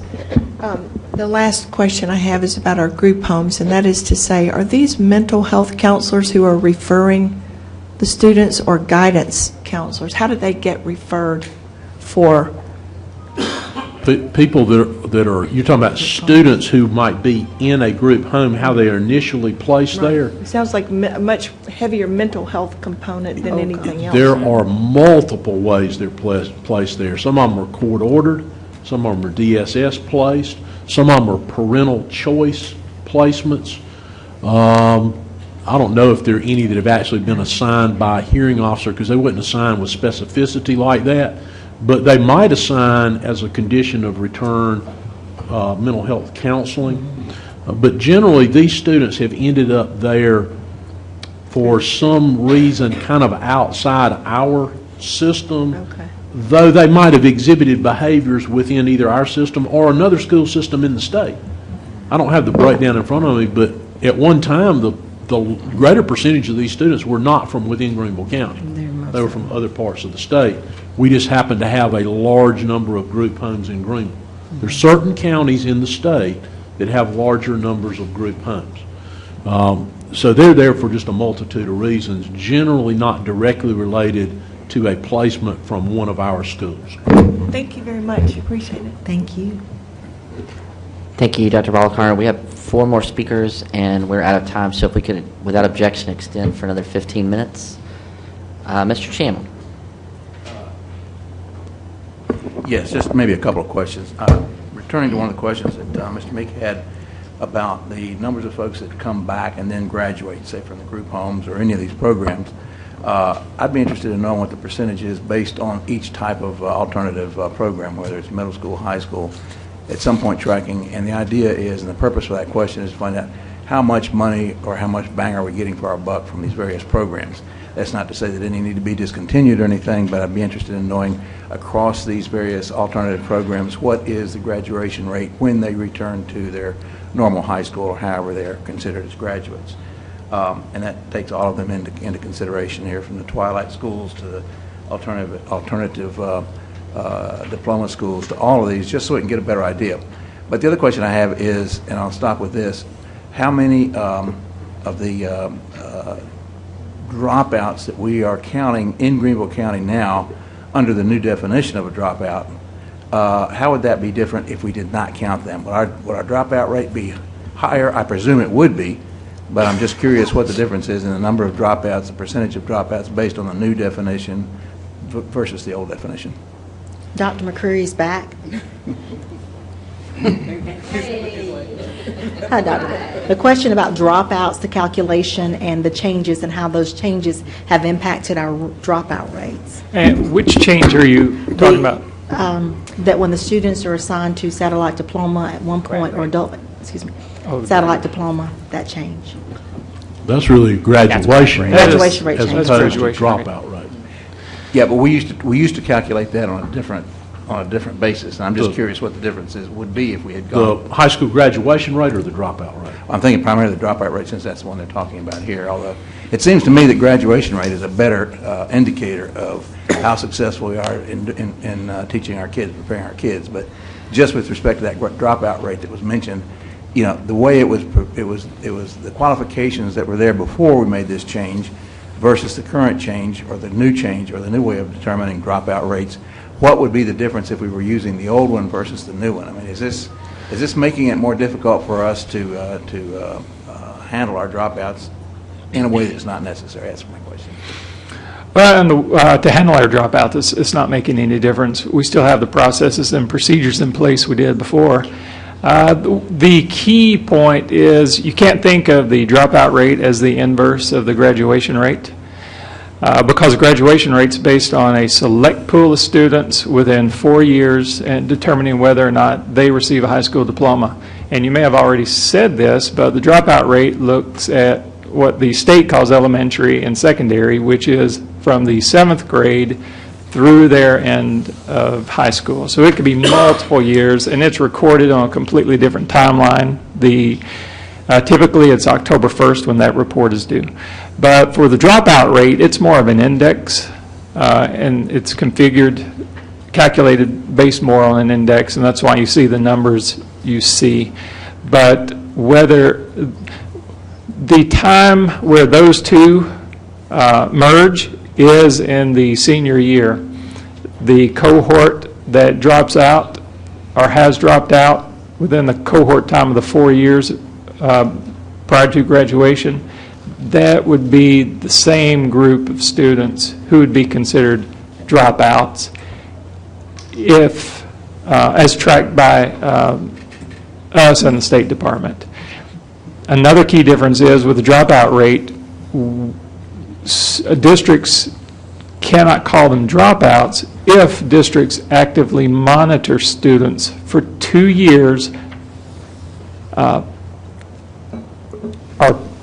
through a 2-year period after they leave a school and go to, say, an adult ed high school diploma granting program. So we don't count those as dropouts, but they immediately count for the graduation rate if they're seniors. Thank you. That helps. That's all I have. Thank you. Thank you, Ms. Shamley. Ms. Morrison-Fair. Thank you. Most of my questions have been answered, but I don't think I've heard the answer to this question. I know that there are various criteria in order to get into the alternative programs. Can a parent require that that child is put in an alternative program, even if that child is not a behavior problem, has not been recommended by the school to go, but the other alternative for the parent would be homeschool? They can work through Mr. Owen's office, and he has allowed placement and done placement into MSAP and HSAP. That's very unusual, though, because they're not really designed for long-term placements. But we do have some that are there and did not necessarily go through the hearing officer process. There are very few of them. And there was, you mentioned an unanswered question, and there was one other, I think, that was unanswered, because I'm not sure. Maybe I understood the question differently from Mr. McCoy and Dr. McDavid. A question that Ms. Wells was asking earlier about middle school alternatives. I got the impression you might have been asking the replacement for the STAR program. Is that what you were asking about? I thought perhaps that's what you were asking about, and it wasn't included in this because we don't really consider it an alternative program. But every middle school has the equivalent of a .5 teacher to use within their schedule to create opportunities like Jeff was describing for the high schools for students to double up. We'll send you a little narrative on kind of an update to that, but we didn't think to include it in this because it's not really under the umbrella of alternative programs. But after I thought about what you said, I believe that might have been the question you were asking. I thought that was a little hazy. Go Tigers. Let me just say. Thank you. Okay, and that answers my question, because this particular, I've had parents to ask you this particular student is not qualified for adult education. The student wants to drop out, has not been paid the problem, so the parent wants to know If you'll get us that information, then we'll get the appropriate person to follow up with them and see what we might could work out for them. And if I might, Ms. Morrison-Fair, one of the things we have talked about, even Dr. McDavid and I, we've done a little bit of this in the past. Even the kids, if they're exhibiting some success in alternative program, even allowing them to remain in the program past the 45 days, given there was room and everything. If a child's being successful and they want to stay and the parents want them to stay, we're trying to be somewhat flexible in that. And we want them to be in the best place for success, if you will, for that. So we are opening up some flexibility, if you will, with alternative programs that maybe haven't been there before. Thank you, Ms. Morrison-Fair. Ms. Goodwin-Caldwell. When I heard you talking about the home-based students, what program are these students recognized under? Are they under this alternative programs, or where are they recognized? I mean, where do we get information about the home-based students? Are you talking about through the special education department? Yes. They had mentioned something about the home-based students. I think Ms. Hogan. Where are they, where is their data recognized, and where do we find that? If a student is a special education student and they can't be served in one of our physical buildings, one of the placement options could be home-based. A lot of times that's confused with medical homebound, though. But if a student is home-based, they're still through their school. So if I'm a student at Wade Hampton High School, then, is that what you asked? I'm sorry. No, well, I must be talking about homebound. Well, the same would be true, though, as to where they're counted for medical homebound. Where are they counted? They would be considered from their base school.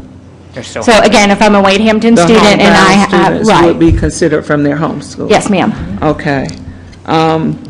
Also, with the group homes, what is the breakdown of the elementary, middle, and high school kids that are in the group homes? Do y'all have that breakdown?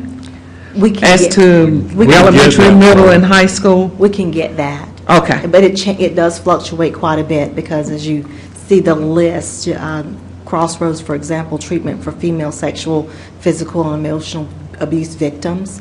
Those victims go in, they can be elementary, but they may not be there for a longer period of time, and so that number fluctuates based on their placement there. But the Okay. majority of those programs are skewed to middle and high school. The majority. Yeah, but I know you do have some elementary and also. Marshall Pickens, yes. is the one with Yeah. the most elementary.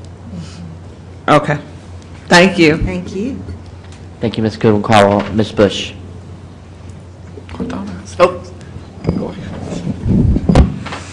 Yes.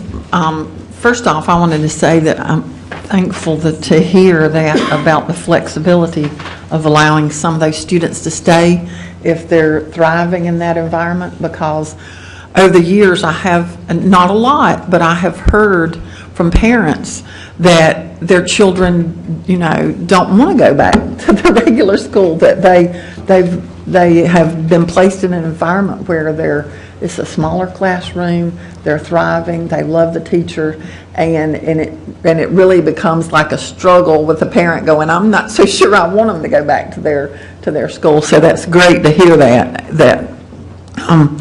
Also, how many group homes do we have in the Travelers Rest area? Oh, I need to get the map. At one time, the two high school attendance areas that had the largest number were Woodmont and Travelers Rest. I'm sitting here trying to go through those. I'd be afraid I'd tell you incorrectly, Ms. Bush, but we'll send that to you. Yeah, and those, and they're still counted, right, in with Travelers Rest? I believe, where'd Dr. McCreary go? Or did that change? They're counted for the district. Correct. They're not counted for back to the school. That's right. Okay, great. On their Maybe testing? 3 years, Jason? How long has that been kept? That's great. Oh, that's probably been closer to 5 years. Okay.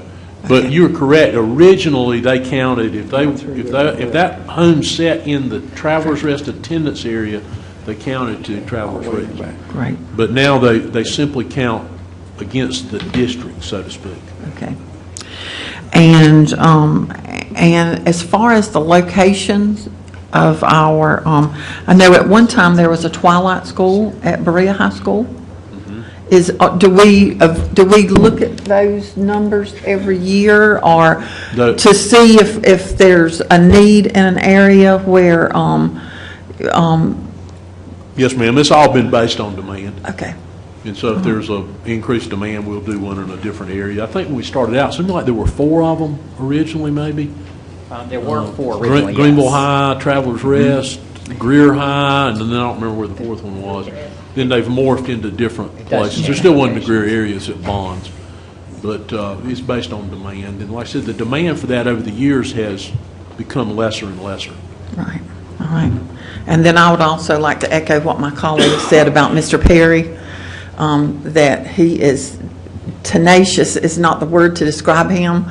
I am familiar with a student that tried to drop out of school, and he called Mr. Perry his repo man because he said there is not a repo man in Greenville that will come after you like Mr. Perry will.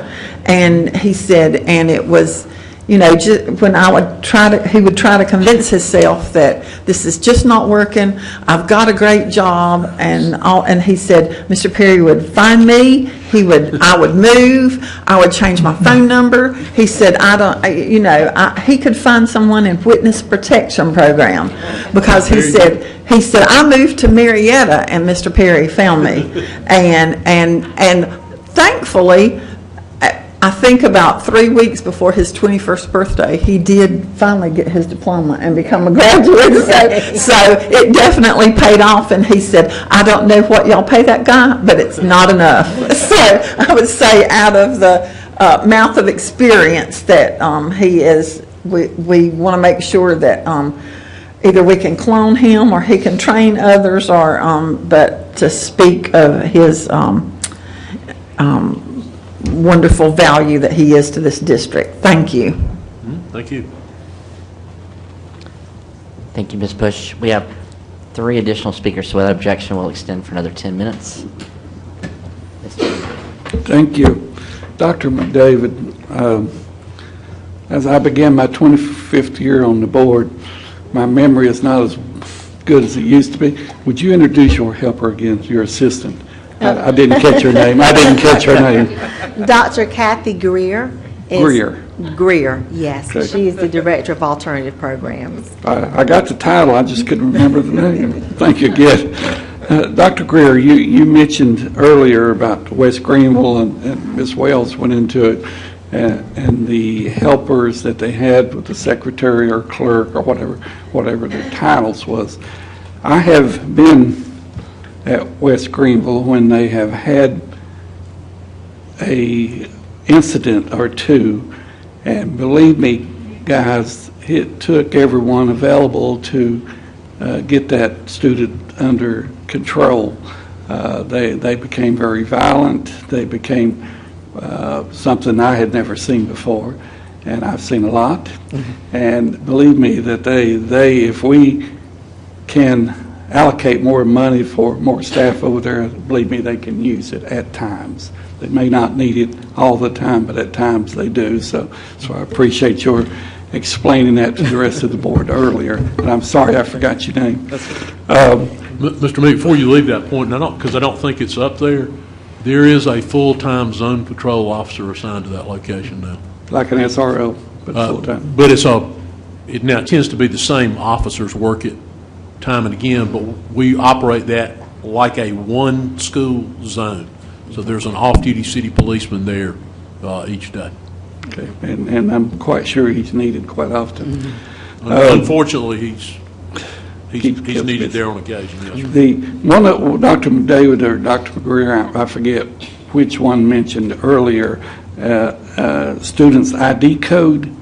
Is that a state ID code that we have a number for every student in the state now? Is that right? Okay, I hadn't heard that before, but I think it's a good idea. So thank you, and that's all I have. Thank you, Mr. Meek. Mr. Suddeth.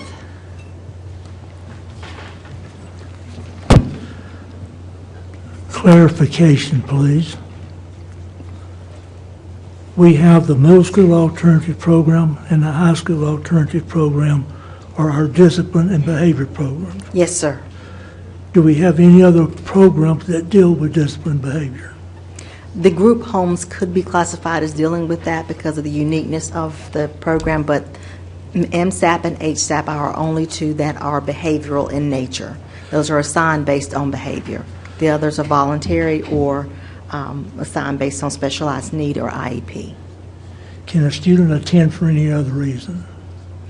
MSAP and HSAP a student can be allowed to attend on certain circumstances, but that would go through a review with Mr. Owens. Would it have to be involved with behavior? It does not have to be involved with behavior. There was a situation that Dr. Royster referenced. We can involve students in MSAP and HSAP support in the absence of of that, but it would be reviewed on individual circumstance. Where does a special needs self-contained student go? Can they go to MESAP or high school alternative? It would be contingent upon the IEP. If the student is self-contained, our West Greenville program has teachers who are certified for the self-contained student environment. Those would be for the students, Coach Souther, with the most severe emotional problems. There are other self-contained classes for emotional behavioral issues located in schools throughout the district. But in order to be in that program, the teacher would have to be certified as a self-contained teacher in that particular area? Whether it be yes, sir. They would have to emotional be appropriately certified in special ed. How long does a student remain in one of these programs? It varies based on individual need. Our MSAP and HSAP programs are primarily 45-day, but we've been very flexible, or more flexible with those based on the assignment from the hearing officer, student progress as they're in the program and able to exhibit the behaviors that would allow them to return. The West Greenville is based on the student's IEP. Satellite diploma program is they're placed until they complete graduation. Lifelong learning is they're based on, again, graduation or GED. But those are not discipline programs. The disciplinary programs are primarily 45 days. What about the high school alternative? The high school alternative program is primarily based on what the hearing officer assigns. Whatever the hearing officer says, primarily 45 days, but it depends on that assignment from the hearing officer. Does the hearing officer always assign a number of days? Generally, that decision is made at the alternative program based on them having completed the behavioral some intervention program. established decision-making, behavior modification. They go through a counseling type program about judgment, decision-making, that sort of thing. So they may also be required to do, if it's a substance abuse-related issue, do a session with, and the name escapes me right now, but one of the local alcohol and drug abuse entities. They have to complete that to the satisfaction of the MSAP or HSAP program personnel. So the hearing officer will say, you got to go until you attain success in that program, which likely they're not going to specify a number of days. Sometimes they may specify a minimum number of days. How many different specific programs do we have? We've got one for, let's say, for drugs. There's one for drugs and or We alcohol. got one for fighting. We got one for weapons. The others would be related to decision-making and controlling your emotions and that sort of thing. They would cut across. I think the only one that's specific to, say, to an infraction is the one related to alcohol and drugs. The others relate to making better decisions, making better choices. But the hearing officer is the one who determines whether that student is going to be in this program or they're going to be expelled. Yes, sir. Okay. When we have these people in these particular programs, who makes the determination as to how long they'll be in that program? The people who run the program. All right, so if I've only got one location for high school alternative program, that's correct? Yes, sir. And that's under Dr. Welch? No, sir. Dr. Greer. Dr. Greer does that. If they're in that particular program for that, does the student have to provide their own transportation? Yes, sir. Currently they do. All right, but in the middle school alternative program, transportation is provided. Yes, sir, that's correct.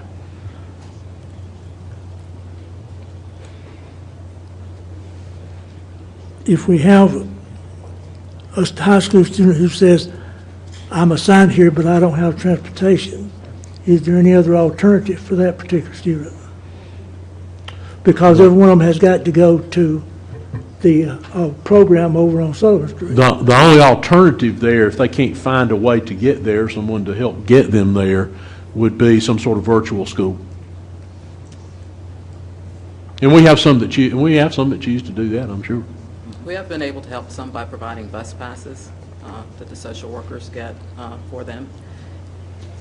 So then the virtual school becomes a discipline behavior school? Well, it becomes an alternative if they can't get there.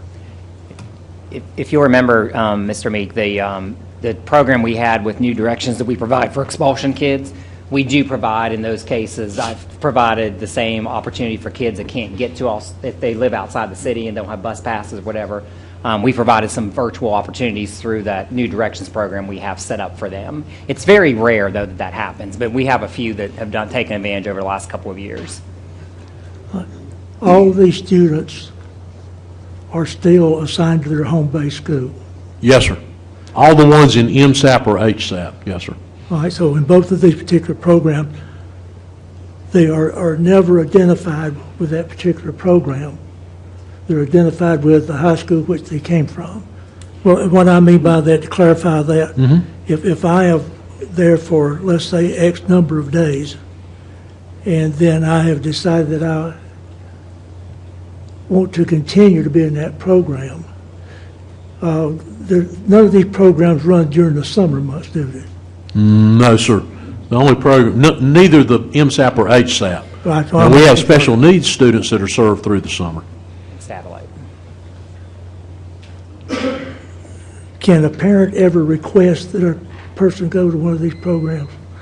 They can. It's not very usual, but we do on occasion have that, and we are sometimes able to honor that. Excuse me, Mr. Seth, without objection, can we extend for another 10 minutes? Yes. Thank you. What would be a reason why we would allow someone like that in an alternative school? I have parents asking me from time to time, I don't want my child to go to that particular school because there's too many problems there at that school, either with other students or teachers or administrators, whatever, and I want my son or my daughter to go to this alternative school. So what would be a reason that we would accept? Well, I think they would have to sit down with Mr. Owens and with the people at the alternative school, and number one, fully understand what's there and what's not there, because it's not designed to be a long-term placement. So generally, we're talking about somebody who maybe is going to finish out the year there. So most of the time, when those people sit down and they talk with the people familiar with the program, they then figure out, well, that's probably really not the best thing for my student to do. And they can explore some other opportunities with them. Maybe it's go to another school, a different school in the district. Maybe it's to do virtual. Maybe it's to do some combination of those things. But it's really not designed for a long-term placement. And I think what happens most frequently there is you might have a student that gets over there maybe the first of the year, and their parent might want them to finish out the year there, and they will let them do that and then try to transition them either back to the regular school, or if they're old enough, to transition them into adult ed since they're not being successful in the regular school, and it may not be a fit for them, or transition them to satellite diploma, something that has flexibility, because that's truly, as far as non-behavior related alternative programming at the high school level, really it's adult ed or it's satellite diploma. If you don't go back to your school and do twilight school or double up on courses during the school day. That's really what's designed for those students that just aren't a fit in a regular school. Do we assign these students by age or by grade? In the MSAP or HSAP? In any program that we have, if I want to go to a satellite program, do I have to be a certain age? Yes, sir. You have to have reached a minimum age. All right. What about a minimum grade? No, sir. In fact, a whole lot of them are way over age and they're in the 9th grade. Technically, they're a 9th grader. But I can drop out at age 17. Quite truthfully, a student can drop out before 17 because between their 16th and 17th birthday, they're probably not going to be very aggressively pursued by the court. Now, we're going to look for them, try to get them back in. But once they're past their 16th birthday in South Carolina and they begin to approach their 17th, there is not an aggressive external mechanism for putting those students back in school. So if I turn 16, I can drop out? No, sir, we're going to pursue you. All right, how long are we going to pursue? If I'm As long as your employee has the patience to pursue you, and you've already heard he's very tenacious. He's going to pursue you as long as he can pursue you. pursues until he finds. Until he finds you and tries to get you somewhere. Now, that might be GED. For some people, that's a GED. But that's better than being out there without anything. But I've got to be a specific age to be in the GED. Yes, I've got to be, is it 16 or 17?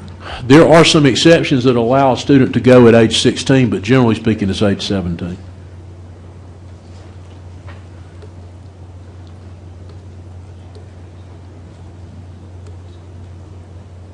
Thank you, that's all I have. Yes, sir. Thank you, Mr. Seth. Dr. Bowell O'Connor. Ask one clarifying question. It seems like Ms. Wells asked whether all of these students had been first recommended for expulsion, and I think the answer she received was yes, but my recollection was that many times students can get recommended for alternative program who are not first recommended for expulsion for lesser behavior. There are a few. Very few. Just because I think the reputation of it has been that there may be behavior issues, but not necessarily those rising to the level of a recommendation for expulsion. Yeah, so there are a few that way, yes, ma'am, you're correct. But then they have to fully understand, get back to the point we made earlier, it's not really designed to be a long-term placement, but it is for some very few students an appropriate place for a short period of time that haven't been sent there by the hearing officer. You're correct. And I guess just as the, summary idea from looking at all this, it certainly would be lovely to imagine that we had some alternative ways of getting a diploma that do not relate to behavior issues or a deficiency of any kind, but rather a desire for a flexible learning environment. And I would imagine that would have to be envisioned quite differently so that people would not think, well, this is just for students who cannot make it in a regular environment or have had significant behavior issues or limitations, but those who are looking for an alternative because they learn better in this environment or in the evening or whatever to allow them to pursue other interests. But I know some districts have such alternatives that are not related to discipline, and I just wonder, Dr. Royster, if you have any interest in looking at that at some point, or if we have enough variation going on already. Well, I think kind of the approach that we've taken to that is referenced by some of the things that were mentioned here this morning.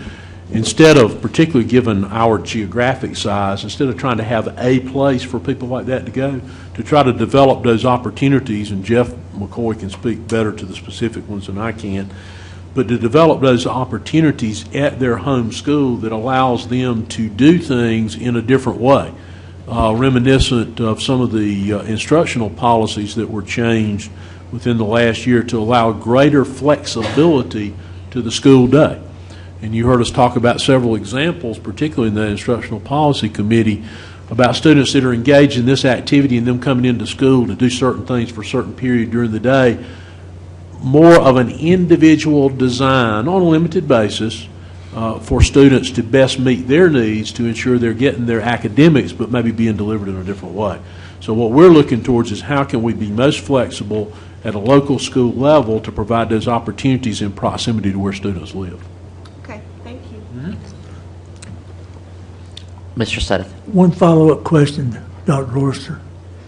If I'm assigned to an alternative program and the parent says, no, he is not going to that program, I refuse to allow him to go to that program, what alternatives do we have?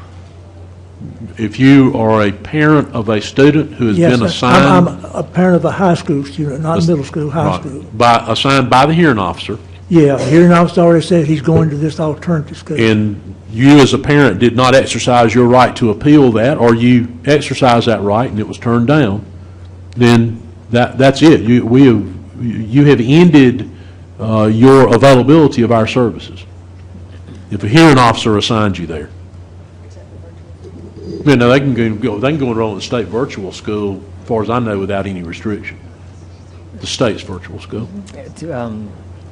We have to work around that a little bit because they have to be enrolled in a high school because the virtual school is not a school at the state level. So normally they just have to apply for. But we would allow them to do that. Yes, and we do. But that would be the only thing. We don't have some other place for you to go if the hearing officer sent you there. Okay, thank you. Yes, sir.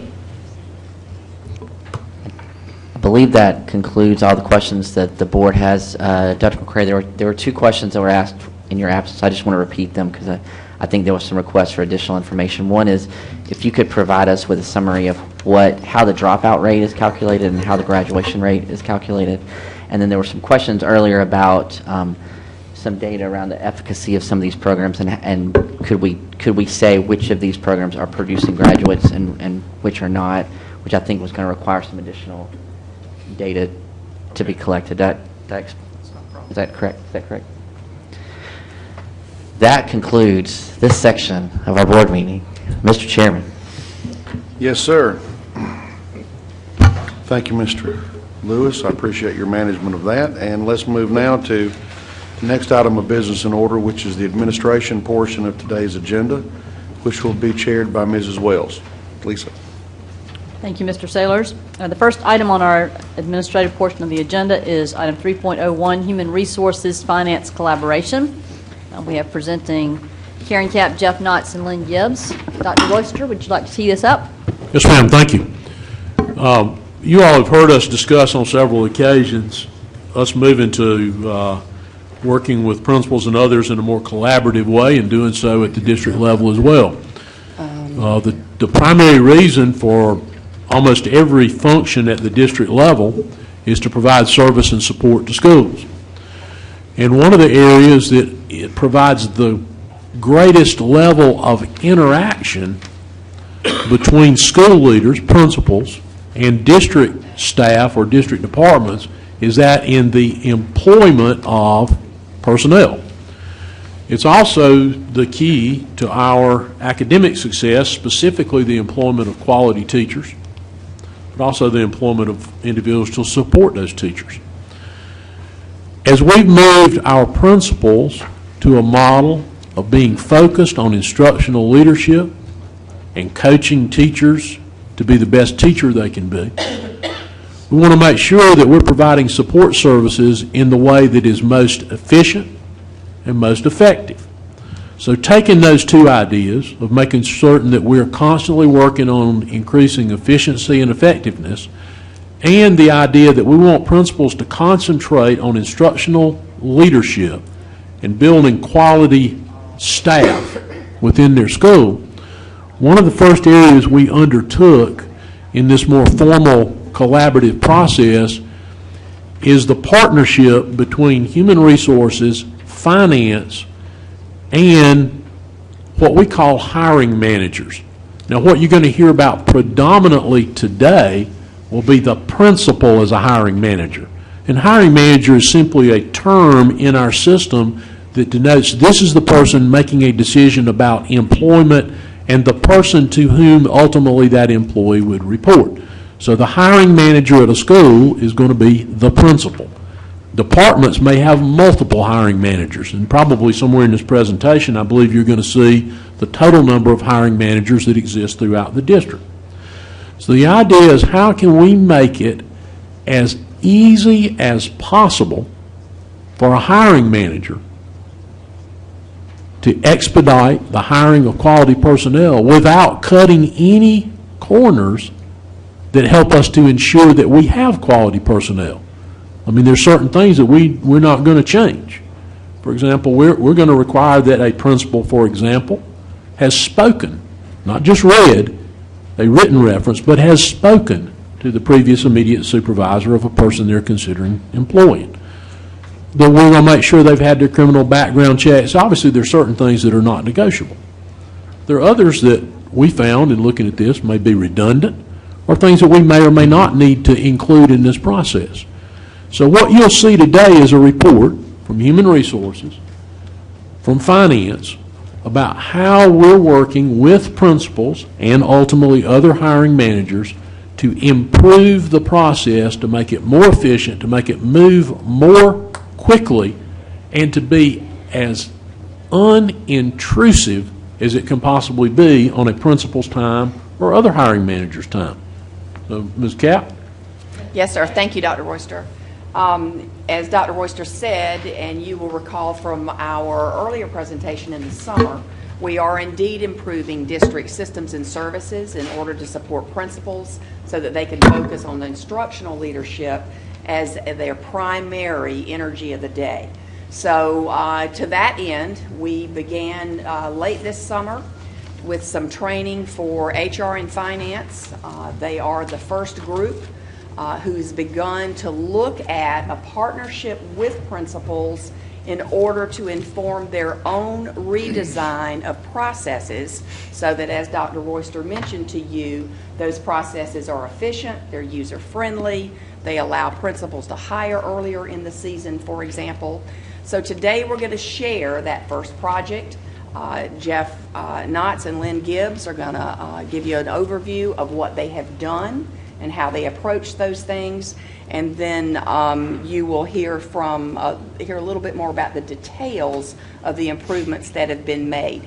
So knowing that, and this came from part of our training, also relates to what we did with principal supervisors during the last school year, but knowing that if we are to truly serve well our principals and help them be more effective, that we have to develop efficient and systemic solutions that allow principals to focus on instructional leadership. We've got to meet the needs of the schools. We've got to create well-coordinated and defined operational systems and model continuous improvement.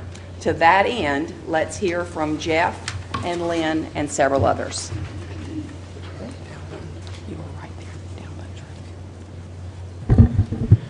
Thank you, Karen. You've heard Dr. Royster say this. You've heard Karen say this. You will hear me say it again. We are here to support the instructional process at the school level. That's our primary main purpose of the Finance Department operations for this project. Why this work? As Dr. Royster said, to make it more efficient and effective for the principals, because it has a very positive impact downstream.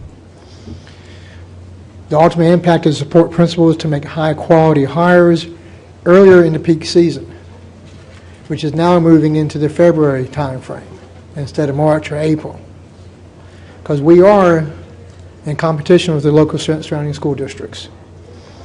And again, it's to save principals time during that time of the year instead of spending time in their office looking at candidates, hiring candidates, is to streamline this process so they can get back into the classrooms. HR and finance learn a new way to redesign our processes and procedures, not just for this project, but for ongoing work. And this first project included the allocation and hiring of teachers, salaried and classified personnel.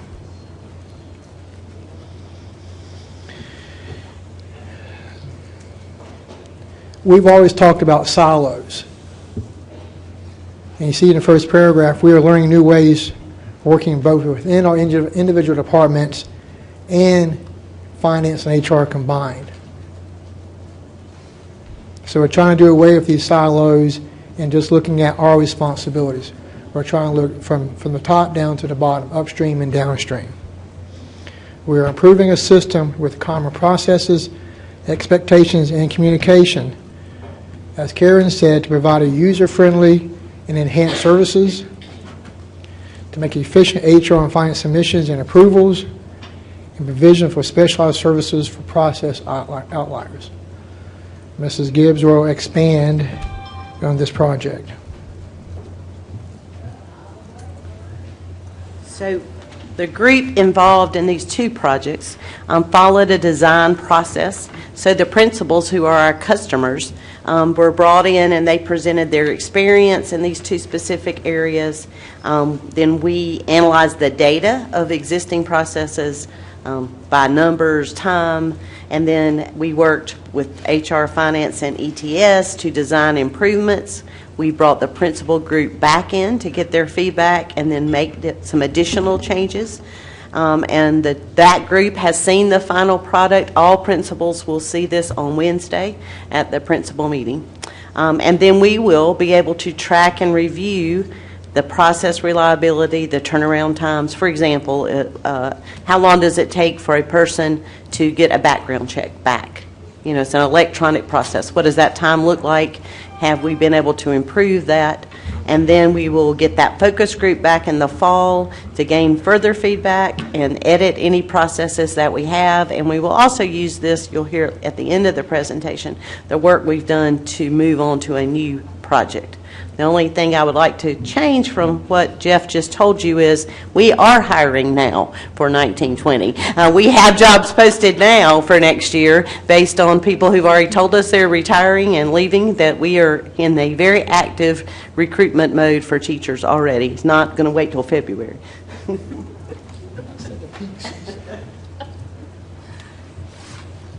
Okay, so the first goal was to streamline and expedite the non-formula personnel baseline allocation process, and that included changing the process for the request and approval without removing accountability, including the accountability for the State Department regs and accreditation standards.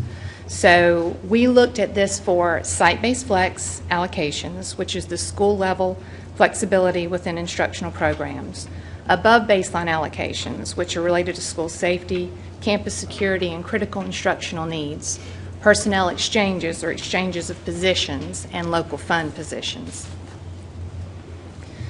Based on the feedback from principals, we created a new form and we'll kind of list for you what their feedback was and what we've incorporated within the form to address those items. So the first was the lengthy form. So for the site-based flex allocation form, we simplified that, tried to make it a little more user-friendly where things were easier to see. For above baseline exchanges, local funds, we created a form to capture all pertinent data for the decision makers. So gathering data from multiple sources. Before they were looking at multiple pieces of information from us. Now we have everything on one form. The prior year above baseline exchanges, local funds position information is also included on that form for the principal reference. So anything that they're looking at and making decisions and requests, all right there, they don't have to go anywhere else. Calculations and conversions were not always straightforward. So position FTEs now automatically calculate between an aide, an instructional aide, and a teacher. The flex form calculates fringe benefits. So for instructional hourly stipends, they don't have to ask or look for a reference. It automatically populates within the form. Flex form shows running FTE and dollar totals and amount remaining to allocate so that they can actually see where they are and assist them with knowing how much they have left to go. The form converts position FTE to instructional dollars so they don't have to refer back to their baseline because remember that's based on the average value of teacher. So it's automatically there. They don't have to remember and look back. And it ensures all dollars are allocated. So if they go over, it's going to highlight red for them so they can go, whoop, got to go back and look. Or if they haven't allocated everything, they see we want them to spend every dollar that they have available to them. Communications. Established forms and processes ensure all principals have consistent information and can best utilize allocations available to them. Again, they were having to look in multiple places for multiple directions, all in one place. And the form provides account information for the principal and clerical staff. So if they are converting their flex dollar, they're using flex dollars and they're buying instructional supplies for the classroom, it automatically has the account number there. So that's saving not only the principal but the clerical staff look back time as well to expedite the process. And then finally in the approval process, they said that it was a cumbersome approval process with multiple emails and multiple step approval, and there were a lot of bottlenecks with time constraints because of key personnel at the district having to look at things multiple times. So To address that, we took specific positions have now been pre-approved by administration. That's something we'll look at every year. If it's a classroom teacher from Flex, there's not a reason for that to be looked at. That can go ahead and be allocated on the form. So that will expedite that process, get that in the hands of the principal so they can go ahead and hire faster. Principal emailing form is their signature. They don't have to print it out, scan it, to go through any other process. The email is their signature. The principal supervisors can now approve the forms electronically, which also assists with time constraints. And approved forms are sent to, we've created a new group email with which multiple people in budgets will be monitoring for quicker processing time within our department.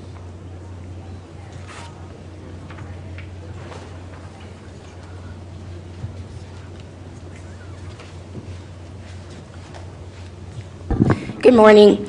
My name is Myra Morant. I'm the manager of HR systems and processes. So when we looked at the hiring side, basically after the budget approval process, now we're ready to hire. And our focus is being able to hire earlier in the season, and again, being able to access the highest quality talent pool of applicants as quickly as possible. So within that, the feedback from the principals, really looking at our system. So GHR is our HR system that we use to post our open positions. Our applicants apply through that system, and we also process our new hires through that system. And so one of the main items of feedback from the principals was that the system is cumbersome. So again, the requisitions and creating our positions was complicated, as well as processing our hires. So we made some modifications to the forms. We have some fields that will automatically populate. For example, when a specific position code is selected, then there are several fields in that form that will automatically populate. And basically what it did was it reduced the number of clicks and information that a secretary has to fill out when she's creating a position.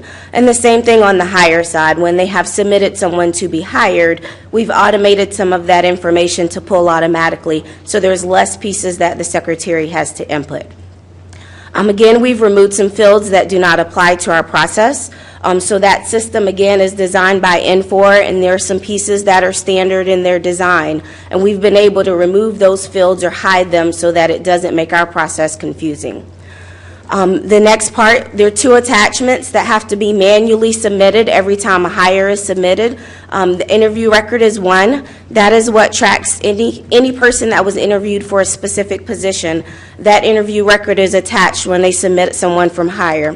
So we've been able to utilize the system and track that information electronically, so it no longer has to be manually submitted to HR. So at any time, if we needed to go back and track who was interviewed, we can go back and run a report from the requisition to capture that information. And then secondly, the telephone reference form. So for our teacher applicants, the principals are required to submit that reference check that they've completed. And so now we've created an assurance checkbox. When they submit that person for hire, they just check that box to confirm they've completed the reference check, and then they keep the documentation on file and record at the school. And again, we don't ask them to submit it. However, if we needed to pull that information, we would be able to pull it from their paper records at the school. The next feedback item was around our application process. So applicants felt like they were unclear on where to apply. On any given day, we would get phone calls from applicants, or the service center would get phone calls having to explain to applicants how to formally apply to our system. So in alignment with the redesigned web pages for the district overall, it gave us the opportunity to change the layout of our career pages. And at the end of the presentation, I'll walk you through what that updated site looks like from the application side. But we redesigned those pages. We wanted to make the information more clear, easy to understand, and a little bit more user-friendly when someone was coming to the website and needed to find out what positions were available. Additionally, we were manually maintaining a separate list of open positions on our website, and so we have all of our positions posted in our application system, and we also maintain them manually and listed them on the district website. That process was created several years ago when we transferred from the SIRA system to our electronic application system. And at the time, due to some technical issues, we wanted to make sure that we weren't missing applicants and that applicants knew all of the vacancies we had. And so we created school jobs email boxes for principals to be able to receive resumes through the email, And then also we created that manual list on our website. Over time, as we made improvements in our electronic system and the functionality was more consistent, we actually created more confusion around our application process, because then we began to funnel everyone through the application system and we no longer needed those email boxes. However, we tend, even up until this year, to still get applicants submitting a resume through that box and not formally going through the system until we directed them that way. So our intent is that with this newly redesigned pages, it will actually take away some of that confusion for the applicants and funnel everyone through the formal system. And then additionally, through changes in technology, the mobile application that we have is a little bit more user-friendly, easier to understand. We have increasing numbers of people applying from their cell phones, applying from tablets, more so than sitting down at a traditional computer. So that mobile application process is a little bit easier now. In the application, we have what's called resume parsing. So if someone attaches their resume to their application, it will automatically populate their work history. It'll automatically populate some basic information, and that's less information they have to manually attach. So someone could simply complete an application in about 15 minutes or 15 to 20 minutes on the simple side if they're pretty user-friendly with computers. Additionally, from the principals, there's lack of clear communication throughout the applicant and hiring process. And so we took a look at that and dug into that to figure out where were the roadblocks in communication, what were those black holes where the principals felt like they had to reach out and always remember to ask for status updates on their candidates throughout the process. So we built some email reminders. A lot of these reminders that we built, we were able to make them automatic or build standard emails within the system so that it's not a manual process each time. So when a new requisition is created by a secretary for a new position, it goes to the hiring manager, which is the principal, to approve. And so what we did was, if that request is not approved within 24 hours, the system will send an automatic email prompt reminder as a courtesy to the principal to notify that that requisition is pending their approval. And the same thing on a hire. If it's sat more than 24 hours and it has not been approved, they will receive a prompt reminder email that alerts them that it still needs to be approved. And what that does is prevents delays in the process. And so it could be 2, 3, 4 days down the road before a principal may remember that they didn't go back and approve that, that notification. Again, not intentional, but a lot of times something may come up and they get distracted and just forget to go back to it. So hopefully that alert will help them to remember to go back and approve it pretty quickly. Additionally, on the candidate side, each time someone applies to one of our positions, they receive an automated email from the system that confirms that their application has been received.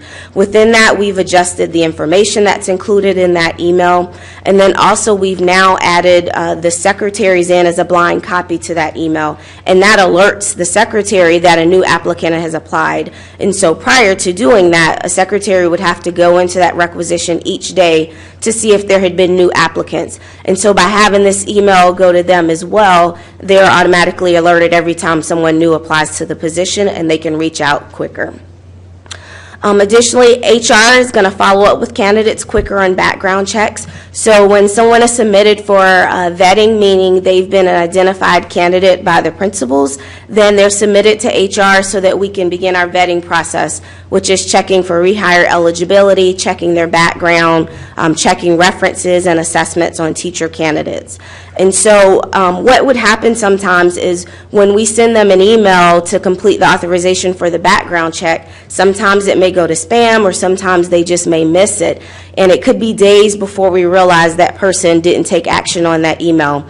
And so we've built into the process that after 3 days, if that email has not had action on it, then HR will follow up with the candidate to ensure that they've received it and make sure they initiate the background check. Again, that will prevent more delays and further delays in the process. One thing in the feedback from the principals is the perception that the background check process takes a really long time. When we looked at our data from Accufax, which is the company that processes those, last year, on average, our background checks were completed in 0.79 days. So out of the 3,900 applicants that they process background checks on, most of those were completed in less than a day. And then I believe it was 38 that took longer than 5 days, and those 38 took 6 days. So we do know that when there's out-of-state applicants, those take longer than 1 or 2 days. But again, last year it was only 38 out of 3,900 checks that they ran. So where we found that the gap was really is taking action sometimes in the email. And so what we hope to be able to do is capture those people in the delay a little bit quicker in the process so that we can escalate them or proceed further at a quicker rate. And then applicant status field. So again, in that vetting stage, the school does not know the status of the applicant while we're checking the background, while we are checking for references, while we're checking their rehire eligibility. There are several stages in that process. And so the principal or secretary just has to manually remember to check up to see if that person's been approved or not. And so we've given them some more visibility to those fields so that they can see what is in process and what has already been completed or approved.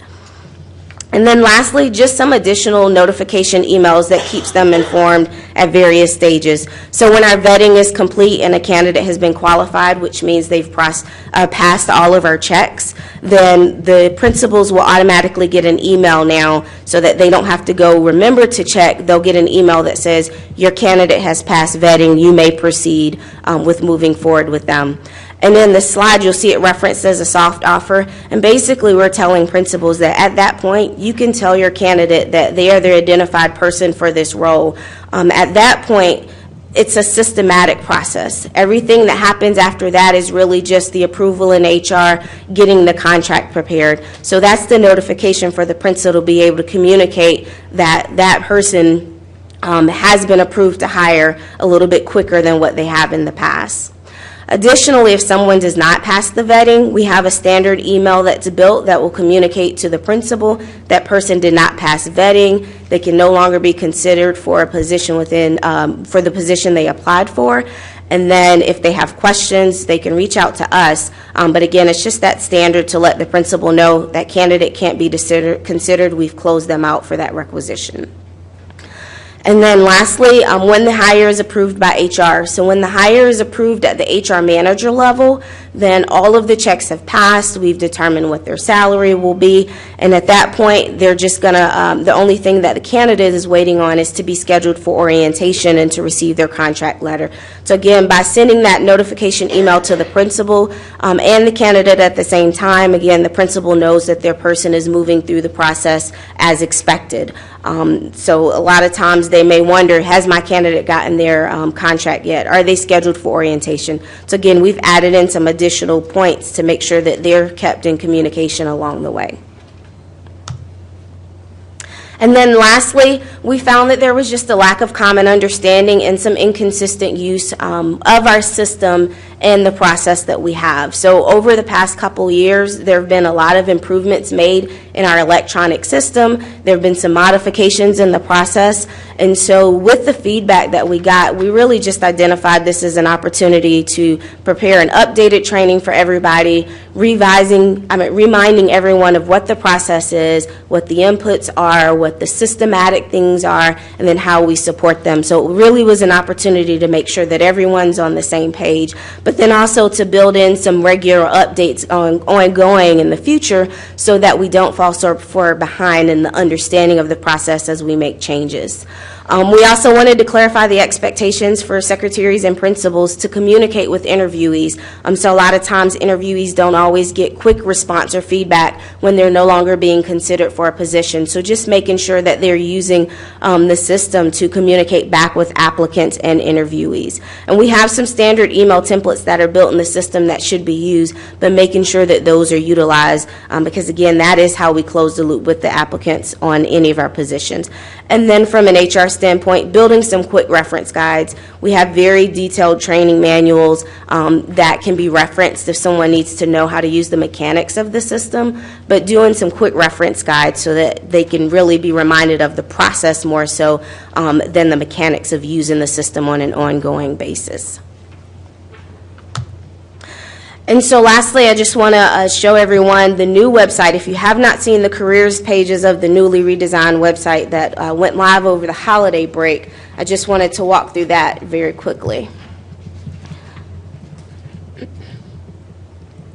And so this is the career section, so across the top, if an applicant was to click on careers, again, they're going to come to a page like this, and so we've got each position category has its own page. Again, we wanted to streamline the look. We wanted to make it easier to follow and simpler. So if someone's only applying for teaching positions and they're not interested in an hourly position or a classified position, they can click on this teaching positions box, and then they can find very detailed information about our teacher application process. Again, it goes through the applicant requirements, what the process is. It talks about the reference requirements, certifications. It also has the contact information listed for our recruiters. Again, our hope was that we could be able to streamline the information and the look of it so that someone was very easily able to zero in the information they needed. The other difference that we made was in the old website, it was very confusing on how to get to the application system. It was 4 to 5 clicks before you could get into the application. So in these new pages, on any page that someone clicks on, they can always click on all open positions and have a direct link. That's not working from here. Well, let's back up a page and go directly into the system and go straight to the open positions. I promise it just worked on my iPad a few minutes ago. So the intent is that they go directly into the system. I might be able to pull it up in Explorer real quick, but the intent is that they can be able to go directly into the system and get to our open positions without having to go to multiple clicks. So if someone's applied to if someone's applied to our position several times and they already know, what the process is, they may not want to have to go back to this teaching page just to get to the application system. So every page has the open positions link at the top as well. When they get into the system, if they know they're interested only in one specific school, they can search just by that school, or if they know they're only interested in teaching positions, they can search just for teaching positions and pull up all the teaching positions. So again, our hope is that this has streamlined it, made it more user-friendly, and will improve the applicant experience along the way.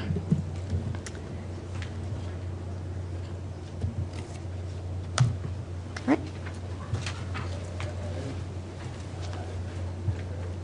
So really, these projects were just the beginning of ongoing collaboration and monitoring of our processes, in particular between HR and finance, because we provide a lot of support for our schools and working with ETS, which was a critical component of the team. Robert Bell and Bill Brown's group was part of the team, Margaret Spivey from HR as well as Myra.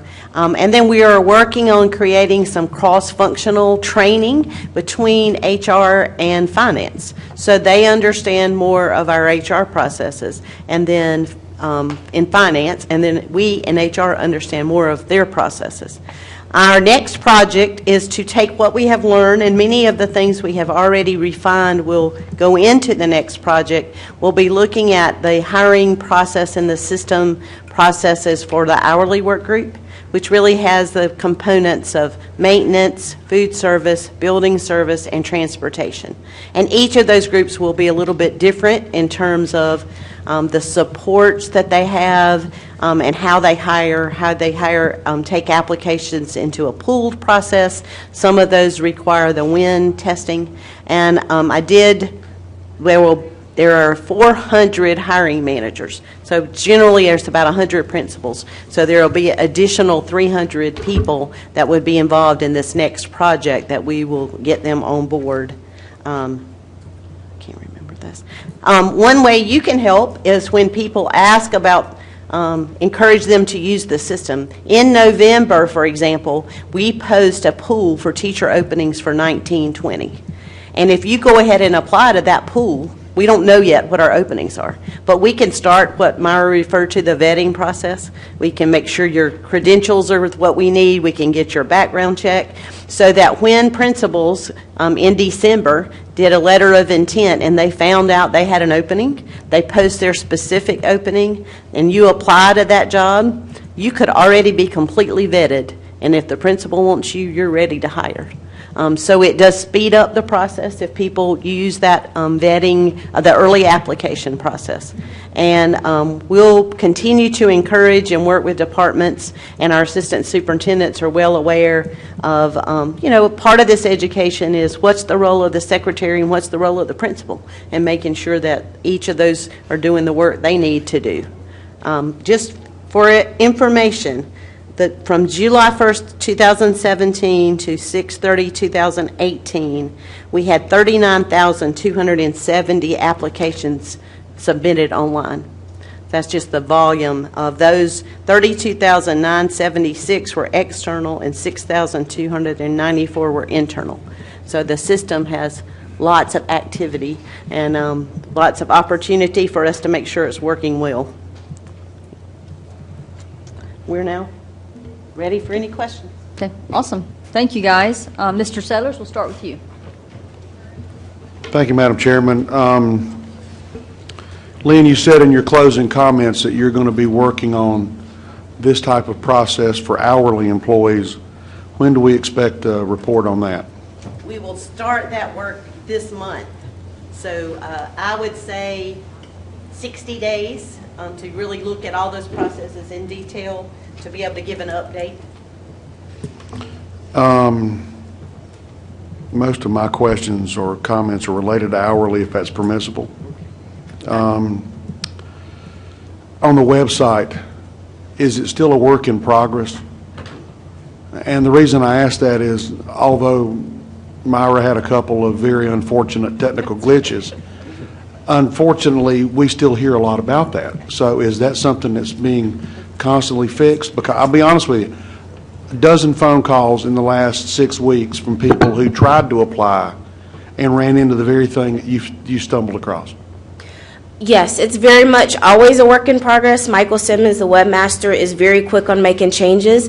I honestly didn't experience that this morning when I checked, so sometimes we don't know when that happens. And so if a candidate experiences that multiple times, if they reach out to us, that way we know it quicker and we can address it. But yes, anytime that happens, we want to know right away so we can look at what's going on. Just like this morning, not sure what happened to cause that, but we always can make changes. Again, the layout, the content that's there, if we find that it's confusing, we can change it very easily. If we start getting a lot more questions because of the new layout, we can make adjustments really quickly to accommodate what some of those questions and concerns are. Well, let me ask you this. When a potential employee, whether they're classified, salaried, or hourly, come across the website, they try to go online and perform the requests that we're providing, and they are unable to make that connection, what do they do? They should call us. They can call the service center. Also on the webpage, the part that works, there is a link that is called, I'll click on this one. There's a link at the bottom that says Application Technical Assistance, and so it has a phone number and an email address where they can call HR directly and speak with someone, and we will help them through it. And so that also includes somebody that may not be technologically savvy, for the lack of a better phrase? Yes. So, yes. So on the hourly side, in addition to the monthly job fairs that we hold where we have a lab to assist people with applying, every Friday at Lifelong Learning, we have someone from HR there to help people apply. That are students at Lifelong Learning? No, or? anyone can Okay, apply. and how do we promote So, that? we do that through the job fair. We probably can add that to this website. Would be a good add because that has been going on consistently for the last 6 months. So are we using the same evaluation model for both contract and salary and hourly employees, applicants? In other words, the same vetting process, the same system? No. Okay. So that is the reason to start this project, because there are multiple, for example, a bus driver, there are multiple steps for the CDL that don't apply to building services. So we'll have to look at those individually. Of the roughly 10,000 employees that we have in Greenville County, how many of them are hourly and how many are salaried and classified? Rough number. I think, Bert, about 2,000 are hourly, with between building services, food service. There's like, right at 6,000 that are teachers. That's right. Out of the 4,000 remaining, there's probably, where's Jeff? Is he still in here, Jeff Knott? He disappeared. Stephanie may have the answer to this better than I do. Maybe another 1,000 that would be salaried or professional type employees. So then you're talking about around 3,000 that are going to be what we'd consider either hourly, or then we've got this odd grouping, not that they're odd, but the grouping is odd, of salaried non-exempt employees. They're really hourly employees. Those would be secretaries, clerks, bookkeepers, those sorts of people. They are the largest employee group next to certified teachers, of which, like I said, there are about 6,000 of them. There's around 700 and something in food service. In custodial buildings and grounds and maintenance, there's probably 700-800. Yes, sir. And in transportation, there's probably around 800, including bus drivers and aides, and a handful of supervisory personnel. So close to that 2,000. Okay.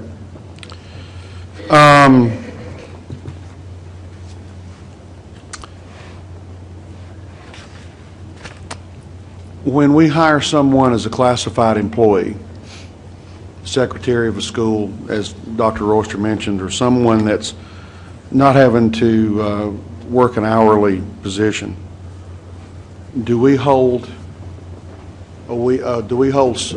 paycheck or pay period? You mean like a check in the hole or a check in arrears? Yeah. Jamie, let either Mr. Knotts or Mr. McCutcheon answer that. I know we don't, but it's a little more. No, sir, we do not. Yeah. Okay, and do we do that for hourly employees? No. You do not? It's the delay that we use the 24 pay periods for all work groups. So on the website, there is a calendar that shows what pay dates are paid on which check.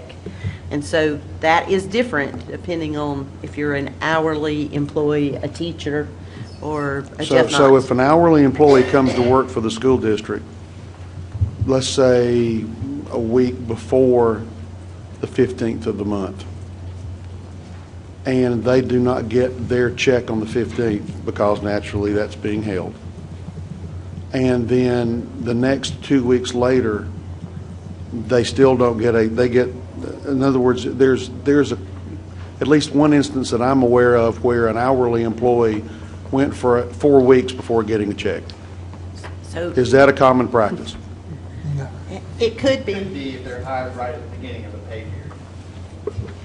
So when we're trying to find hourly employees to work for us, and we have them run into glitches on the computer, and then they leave a position or come to work for us, and they don't get a paycheck for 4 weeks, somebody please tell me the incentive for them to stay here. As you're working on the hourly stuff, can we try to work around that, is my question. We will look at that. I mean, because a lot of hourly work has to be accomplished to keep everything else working properly. And it would be, I think, if we could try to, even if they're odd glitches in the system, those are still odd glitches in the system that are not very employee-friendly. So, for example, in bus drivers, because of the timing of the start of school. Correct. And the fact that they don't get paid over the shutdown in the winter. Well, We do in advance for Well, those the same holds people. true in food service. Food service, right. I mean, so are there ways that we can facilitate hourly employees being able to stretch their checks out like teachers do? So when they're off over the summer, they're literally not going 6 to 8 weeks with no paycheck. Those kinds of Yes, situations. right. We will evaluate that as part of this process. Not all of them want that, we've learned. Well, I understand that, but when they do, we should be able to accommodate that. Because we invest a lot of cash in recruiting people. And so whether it's a principal that makes a phone call and doesn't get a return phone call from someone in HR for a period of time, or whether it's an hourly employee, we still need to be mindful of giving those people that are interested in coming to work for us a fair shot at being a part of the team. Okay? We'll certainly look at those things and get back with you on those. I think there are other things that we have to make sure that we consider in there. We don't want anybody going 4 weeks without a check. We also want to make sure we don't create circumstances where we pay people before they've worked, or we have people that are able to somehow leave us with money they did not yet earn. So all of those are issues we have to be sure that we address. You know, one thing when we've looked, particularly with one work group, I know this was true in transportation several years ago when we looked at that, there were just about as many bus drivers who didn't want to be paid over the summer as there were who wanted to be paid over the summer. So you run into, you'll talk to one group of people and they'll say, well, this is what we want. And then you find another group within the same employee work group, and that's not what they want. And there may or may not be ways to set it up where we can run two different kinds of pay within the same work group. And those are certainly all things that we'll look at. We don't want to discourage anybody from being an employee of the school district, but at the same time we'll make sure we're being accountable as you would want us to be. Thank you. Thank you, Mr. Sailors. Ms. Goodman-Caldwell.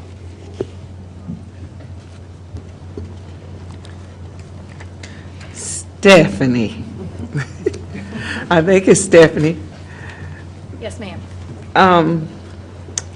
The special revenue, Yes, ma'am. are they ever going to get a P card? I mean, everybody else does, but with the special revenue funds, I know, is it any way that they can ever get a P card for those special revenue funds? Jeff? Is this Yes, it is. It's talking about finance. so you're talking about staff being, I mean, this is about employee, No, it's not about about, this. about our hiring and HR finance collaboration. So this is kind of specific to a finance question that you have. Yes. We'll be glad to take that. We'll be glad to take that question and provide an answer. And I think potentially the board meeting would be when we have a finance report. And you We'll present provide the special answer revenue. in writing before the board meeting. Yeah, I've been asking that question for years. But anyway, I'm and going off of what Mr. Seller said, I'm still looking for that lost month where we went from 2 weeks to the 15th and 30th. I just wanted to make that that comment. Y'all remember when we went from the old timers could profess to when we went from getting paid every 2 weeks, and Yes, y'all went ma'am. to the 15th and That was 30th. about 6 years ago, yes, ma'am. Yeah. Did we lose money on that? No, ma'am. Well, we thought we did. Okay, that's it. Oh, okay. All right, Mr. Sutter, would you like to yield your turn, and you ready to ask questions? I'm ready. Awesome. I know the complexity of the process. I see where we're going to be helping the human resources, and we're going to now be able to have the financing behind it, and I'm sure the teachers that are applying, they will be greatly helped by this. Explain to me about the principal and teachers, hiring teachers.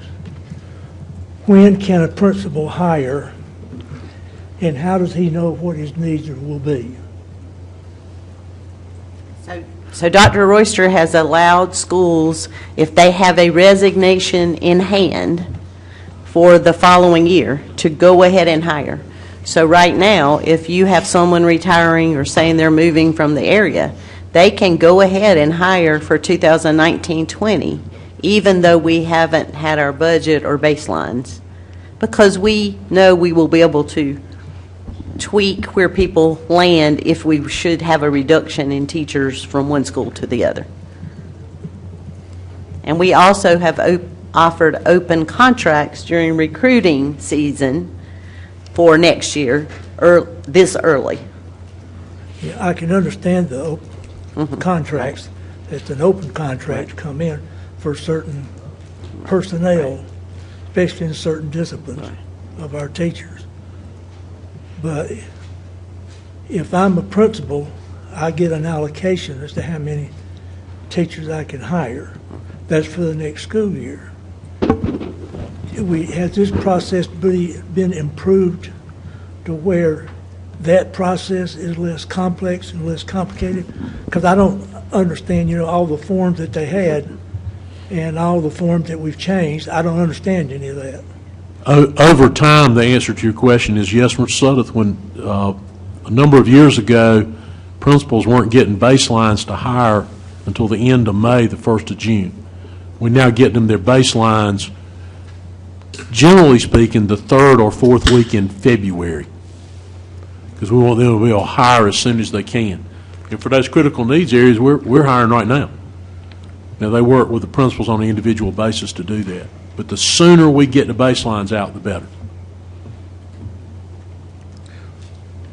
What about, Dr. Oyster, if there's a person that resigns suddenly, has to move out of state, and then this was especially what I found out, and especially in our Bonds Career Center, that someone had resigned and left, and we could never find a replacement.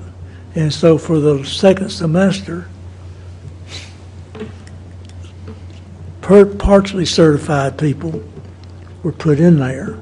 And that all had to do with not being able to find somebody. Had we been able to find an acceptably certified candidate, they'd have been hired immediately. Is this going to enable us to find sooner? It'll enable us to act on them more quickly when we find them, but not find them sooner.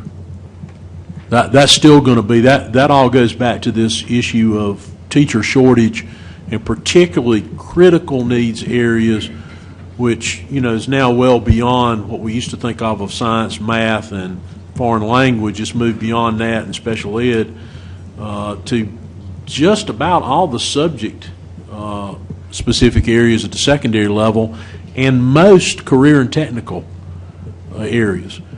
We're competing for the same people to teach those career and technical classes that industry is saying to us, we can't get enough of these people. So it is a double challenge there, trying to get those folks from industry. Now, one thing you may recall, you all approved in last year's budget was for us to credit people in business and industry for their years of experience in business or industry and placing them on the teacher salary schedule. And that was most helpful in being able to recruit teachers. So if they'd worked 25 years in the industry, we're able to enter them at a master's degree, 25 years of experience, as opposed to master's degree, 0 years experience. That did go directly to helping recruit teachers in career and technical education. My last question, the next project, process for application and hiring for the hourly, and what are the 3,300 additional hiring managers? Those would be managers that fall into building services, food services, transportation, support departments like finance that are not principals. A specific example might be, Mr. Sudduth, the plant engineer in a school hires a custodian. They're a hiring manager because they use the system to hire that custodian. Okay, so we've taken care of the principals. Yes, sir. So now we're going to people that are hourly people? Yes, sir. Okay. Thank you. That's all I have. Thank you, Mr. Sudduth. Ms. Morrison-Bear. Quick question. I think this would go to Myra. I heard all the bells and whistles about the internal checks and balances, but I'm an external person, and I click on one of those. And did I hear you say that there was something like a receipt or a ticket that would say, if you have not heard back from us in X amount of time, call this number? It does not. If you're an applicant, when you submit an application, you will receive an email that confirms your application has been received in the system, and it will have verbiage that says the hiring team will review your information. But it doesn't. It does not give instructions for if you have not heard back within a time frame to reach out. Okay, I think that might be a good courtesy to add also. If I make it to the interview process, Yes, ma'am. is there something that says you will hear back one way or the other in 2 days, 3 days? Yes, when you make it to the interview process, at that point in time, you're getting direct live communication from either the secretary at the school or the principal or another administrator who is helping with that process. So at that point, a candidate has more direct live communication with the person. And then again, yes, there should be follow-up with them after the interview is completed when a decision has been made. Can we be sure that there's follow-up? Yes, yes, and that's a part of the training that we're going to do, is clarifying those expectations and reminding that that is an expectation that should be followed. And that's an expectation, just to make sure we're clear about that, because I think it's sometimes unclear. That's a hiring manager responsibility. So those nearly 400 and something hiring managers at the school would be the principal. Custodial person would be the plant engineer. They're the only one who knows who they considered for a job, who they interviewed, who they didn't, and who they're going to recommend, obviously, until they're recommended. So that responsibility falls to them to make those notifications. And in the information they presented, it might have kind of gotten lost in there because there's a lot of information. There are, for lack of a better term, sample or template Yes. emails that those hiring managers can use to make those notifications. So they certainly could write their own if they want to, but those templates are in there so they can just send one like that and say, you know, we've made the decision in this job, unfortunately you weren't the candidate selected, or whatever the appropriate message is. Yes, that's correct. You're welcome. Is that it, Ms. Morrison Fair? Awesome. Mr. Lewis? So this is really helpful. Could you help me just some context on how many teachers do we typically hire in a year? I mean, new hires. Rough figures, 550. Okay. So on an annual basis. I mean, So it it- varies a little bit. I was doing some numbers last night. It might be 480, it might be 560. 500-ish. Uh-huh. And so I thought I heard, how many tens of thousands of applicants did you get online? 36,000, but that's for all jobs. So that's bus Okay. drivers, or our teacher may apply to 10 elementary So that's openings. So that's a that's different duplicated count, number. right, yes. Okay. So currently, do you feel, how many of those 36,000 would you say are qualified people who could walk into a classroom? I mean, Margaret, do you have any idea about teacher applicants, the number? We might have to get that for you, like to break out by teachers. I can get you the numbers of how many were qualified. Right.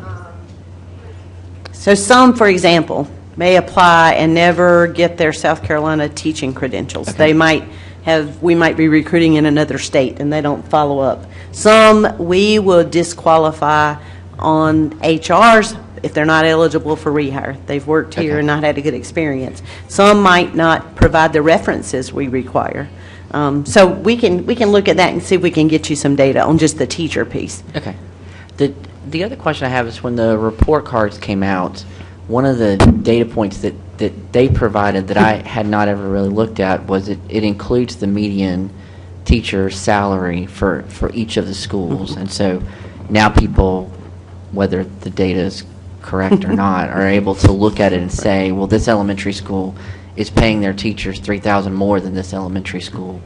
That So- would just be all based on the experience level of the teachers in that building, because teacher pay is driven by degree Right. and experience. So my question is, when a principal is looking to fill a third grade classroom teacher position, do they get a budget that says you've got $45,000 and this person is outside of that range? They get an allocation. This is an FT allocation. The principal doesn't have to worry about the pay level. Okay, so the principal is making a decision totally based on the employee's resume and the interview with that with that teacher, their qualifications on paper, not based on some sort of, I can't afford you because you've been here for 15 years and I need to hire a first-year teacher to make my numbers work. Is that correct? No, they don't, there is no incentive or disincentive for them to hire based on years of experience. Okay. And in fact, that's why even on that flex position, we use the average teacher salary. So it really even removes it on that, the incentive. Now, if they're smart, they can hire a lesser qualified person there and have more money left, but that's the only place that comes into play. Okay. The whole rest of their faculty doesn't matter if they've got all PhDs with 30 years experience or they got all new people with a bachelor's degree. I mean, it's not going to be that way. Okay. Now, years ago, there was a site-based system that was constructed the way you're describing it, but we ended that because of that very thing. It encouraged hiring the least experienced, and it was also discriminatory, I believe, towards hiring more experience. So. Okay. Thank you. Thank you, Mr. Lewis. Mr. Meek. Quick question, I guess, all in one. Have we ever, do we provide incentive bonuses or sign-on bonuses? Can we do that? We have not, when I have, in my tenure here. We could, we would have to look at that. We have, not in my tenure, but for Yeah, and Lynn's answer relative to her tenure would be correct. It's probably been, you may remember this, Mr. Meek, maybe 10, 11 years ago, we did that at several Title I schools for certain subject areas, paid a signing bonus. But it is legal to do so. Now, the closest thing we have to that, which is something we do that other districts don't do, for our first-year teachers, you'll recall we recommended, you all approved in the budget several years ago, they actually work 193 days. So they get 3 extra days as a first-year teacher, and that's not reflected on our teacher salary schedule. So our starting pay for first-year teachers and a time for them to become more oriented to the school is greater than a lot of other districts have. So I guess in a way that's somewhat of an incentive, but they're working for the return for the money. I'm thinking like for school bus drivers, you know, if there is that biggest need, as I understand there is, for bus drivers, if we could not provide some type of incentive.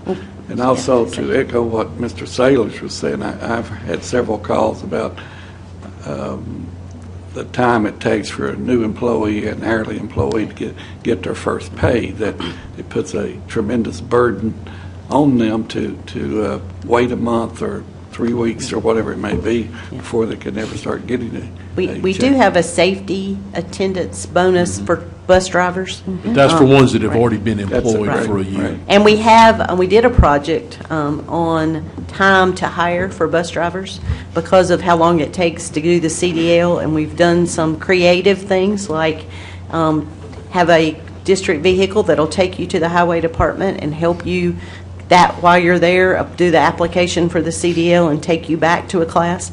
And I can provide the statistics, but we've dramatically shortened the time to the application process for bus drivers over the last year.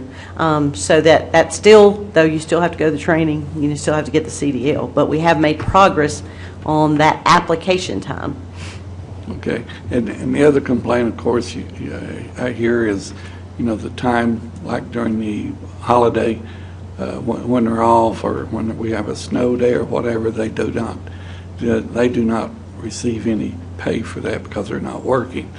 And it seems like we need to have some different type of thinking if we want to have a steady supply of bus drivers or hourly employees that you know, it's very difficult to pay someone if they're not working, but maybe there's another way to do that, to let them make up the money, make up the time, or however. But it's you know, if they're out for 2 or 3 days or a week or whatever, then that puts a tremendous hardship on them. As we're hearing about federal employees, 800,000, who may not be getting a paycheck this Friday or whatever. it's not only them, it's comes right on down to our employees that we know and love and trust. Yes, sir. I was just going to mention, now we need to make sure that if anybody has a concern with that we become aware of it. Bus drivers in particular, we make sure that we provide them other opportunities to make up any salary that they missed if we're shut down. And one of the challenges with them is we don't always know, the first 3 days we miss, we know we're going to make them up. So we know they're going to work, but they're going to work in a different pay period. Right.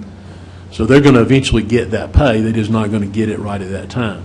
The days that if at some point when we find out that you all may be willing to approve a recommendation not to make up the next, whatever it is, 3 or 4 days, we then provide them opportunities to make up that time, so to speak, either through training or running activity trips, that sort of thing, so they can make up lost wages.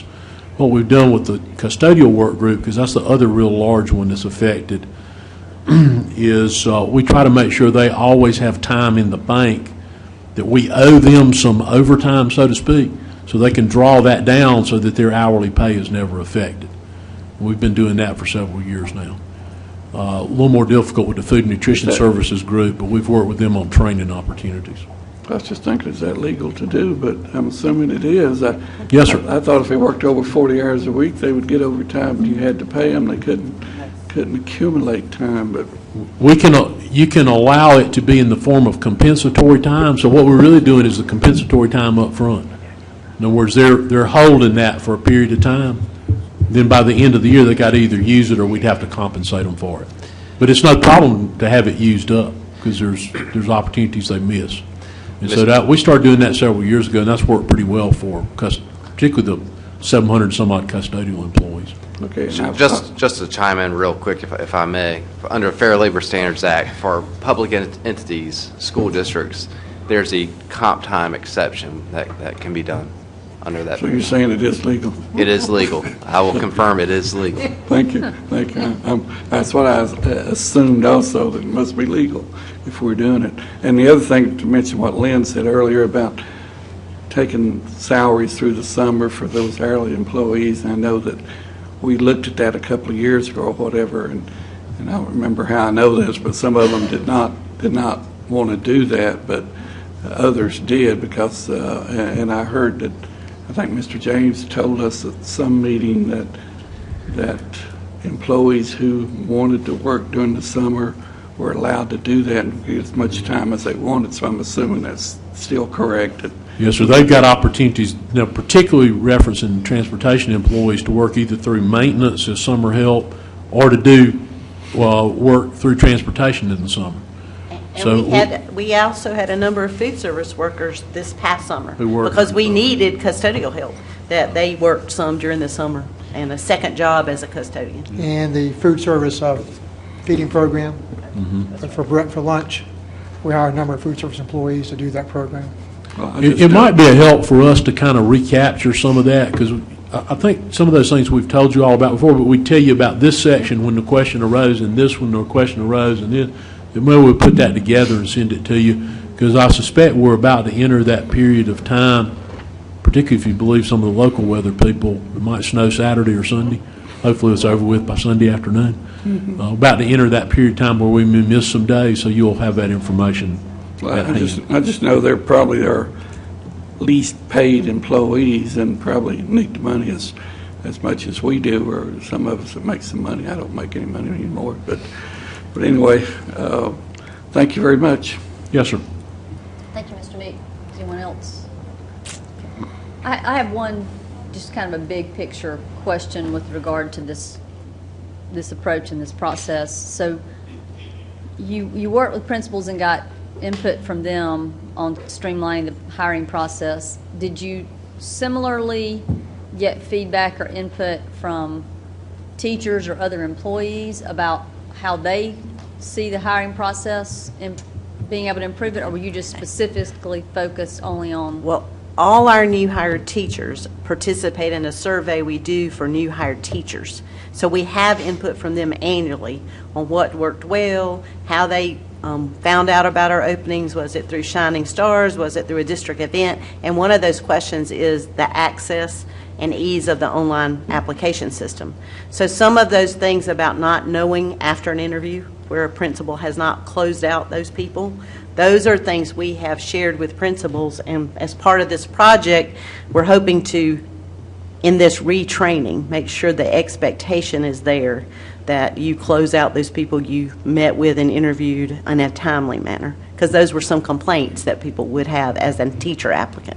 Okay. And I can't remember if like how this what you guys are doing was kind of in the strategic plan or what that looked like, but with our focus on teacher retention, I guess my assumption is this is kind of just one piece of that, and so there are other things you'd look at, like beyond hiring practices.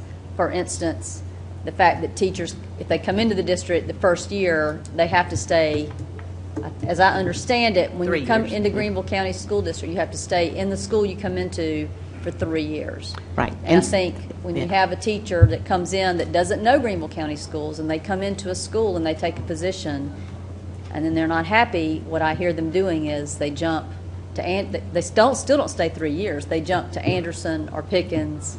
And we do have a project going on right now with a focus group of principals to look at an appeal process to that 3-year rule, so that people would have a way to appeal that decision annually, to us to look at that and not be so hard and fast with that. Yeah, so this is one little specific Yes, small this is piece just- of this bigger overarching thing to really dig into that teacher retention. And the other side of that we have to constantly try to balance out is then we don't want to be stealing from within the system, particularly for schools that might have had difficulty recruiting a teacher to that school. So there's the concern of those principals with a teacher up and leaving after a year to go to what that particular teacher may consider to be a more desirable location. Yeah, it's a balance. Yeah. Yeah, it's a balance. Okay, great. If there are no other questions, thank you guys for the presentation. We have lunch ready, and since we are behind schedule from where we're supposed to be, we're going to take a 35-minute break for lunch, because lunch is available. 35. 30? Yes. 40? 45? 35. I think So we can talk about the game likes again? just a few extra minutes, so I think 35 is like the least. That's as far I'm going to go, Linda. Otherwise, I'm going back the other direction, 40 or 45.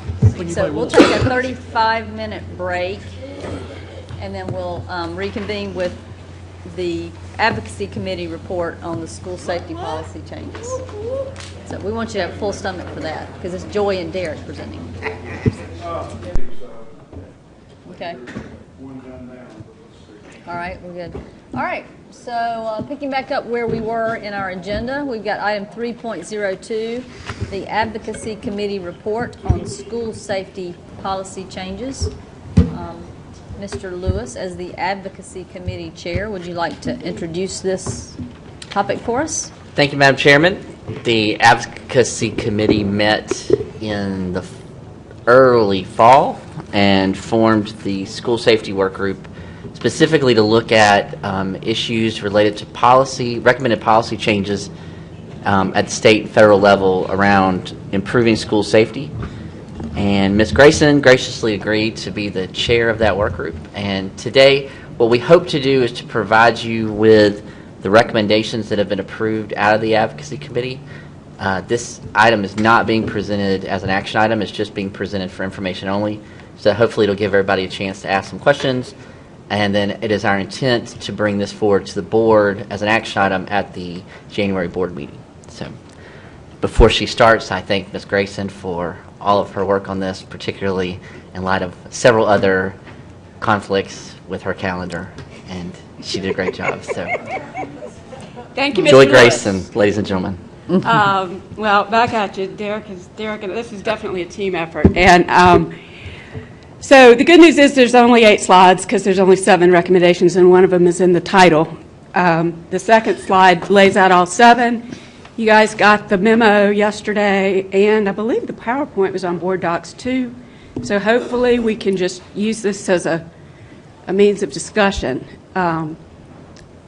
This was basically a listening committee we invited the experts in, we listened to what they said, and we took their recommendations under advisement and adopted some and did not adopt others for various reasons.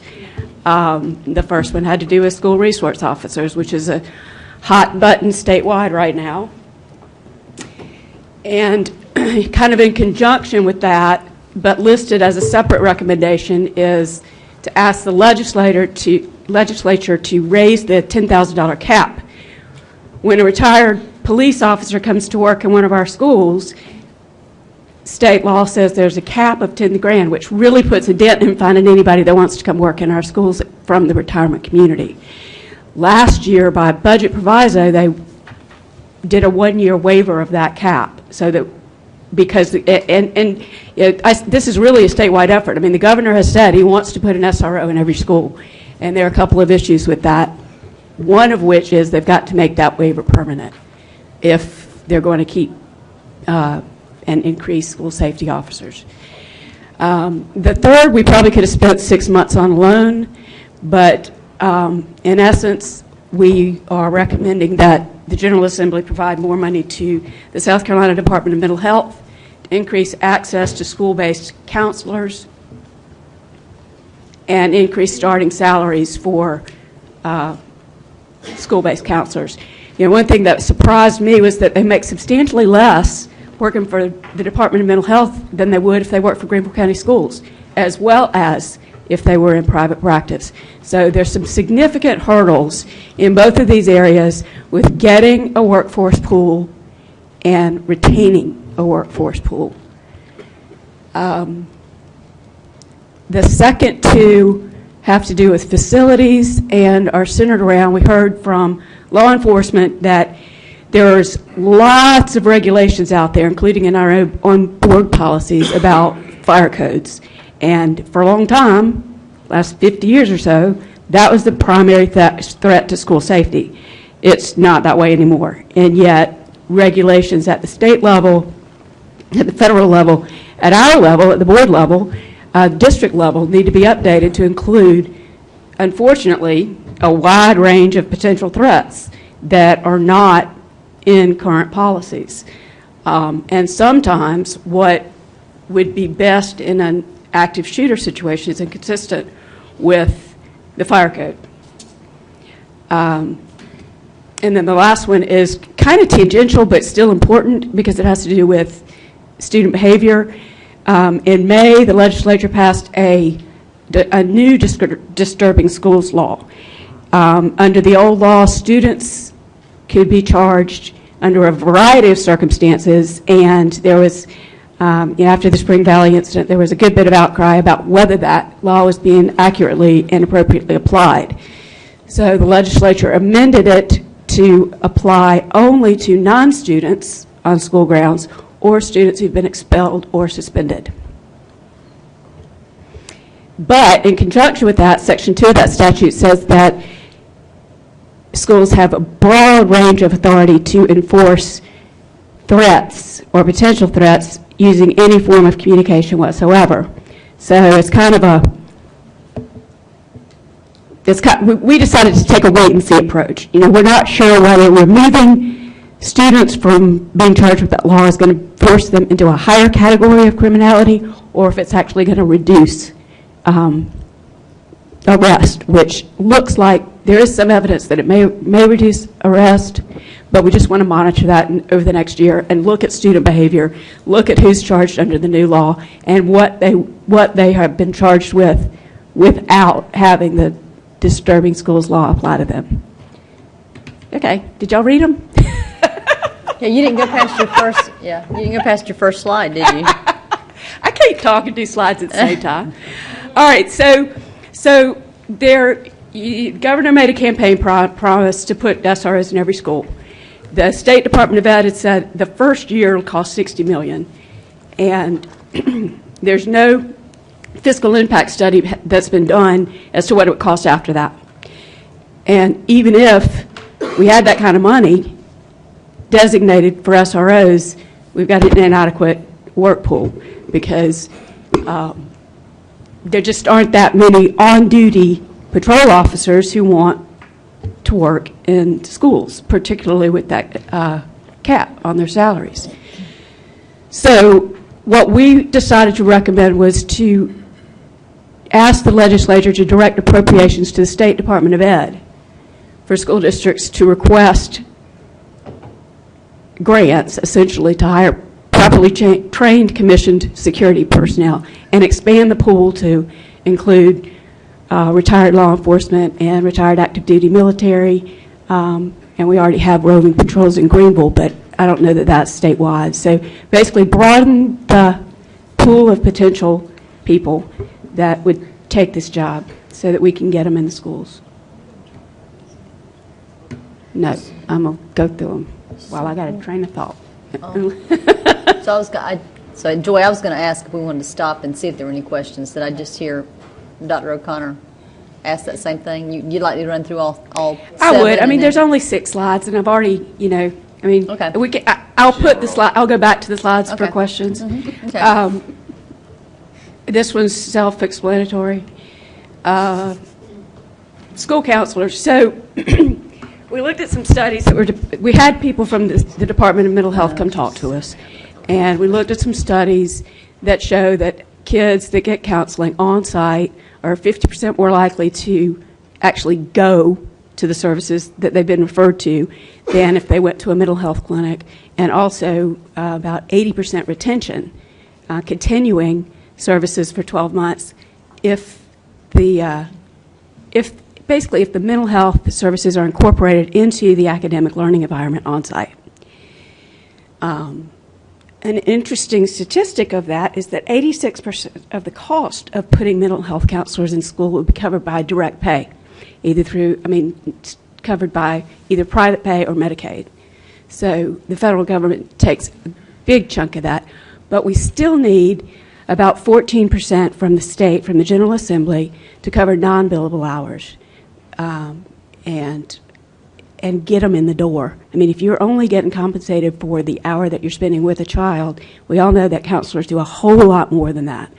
And in 2018, the General Assembly allocated $450,000 to Greenville County specifically to the mental health department to help us get these counselors in school that we're now working to get. But they've reduced that amount to $360,000 for fiscal year 2020, and they anticipate that that is going to continue to decrease as they try to expand the program of getting partnerships between departments of mental health throughout the state into schools throughout the state. So we really need a separate bucket in order to get and retain mental health counselors in school to cover their non-billable hours. And then I've already mentioned the wage gap, both, if they were employed by the school directly and private pay, private practice. This is something that Greenville County is doing. I mean, we already have a crisis emergency preparedness team. We had that presentation on those 4 regional safety officers that are coordinating the schools in their area. But state law requires that all school districts have school safety plans in place by 2020, which is only 3 years from now. And a lot of districts and a lot of schools don't have a resource. There's no centrally located resource for them to go to know what best practices are in developing these plans. So we were suggesting that the State Department of Ed set minimum standards, have a centrally based security team, kind of like we do in Greenville County, so that an administrator or an SRO can call and say, hey, what do we need to do in this circumstance? We found it interesting that there's no requirement that you follow the Department of Homeland Security's Incident Command System. We do it in Greenville, but there's no protocol, there's no rubric, there's no manual like we have, like our little green book that we have in Greenville. There's not one of those at the state level. And what? It's not there at the state level. I found that online.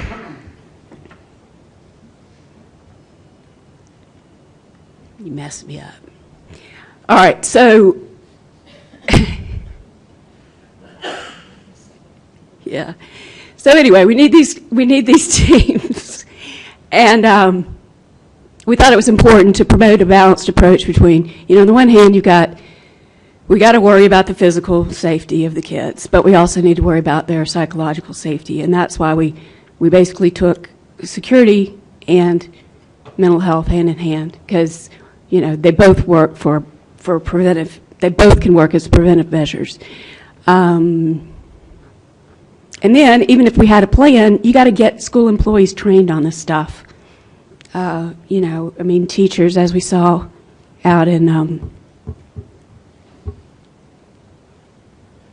elementary school. No, the one here.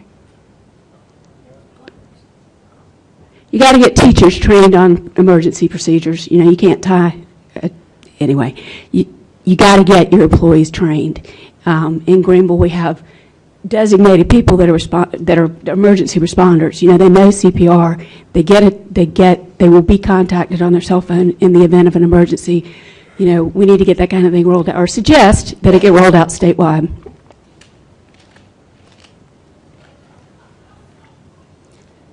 I've already mentioned this. An example would be, fire codes say you can't barricade a door under any circumstances. Well, in some circumstances, barricading a door may be the only way to keep kids safe. These fire codes were passed a long time ago. They've done a great job, but they don't go far enough to meet today's threats. And so we need to have some cohesiveness between those codes and building codes.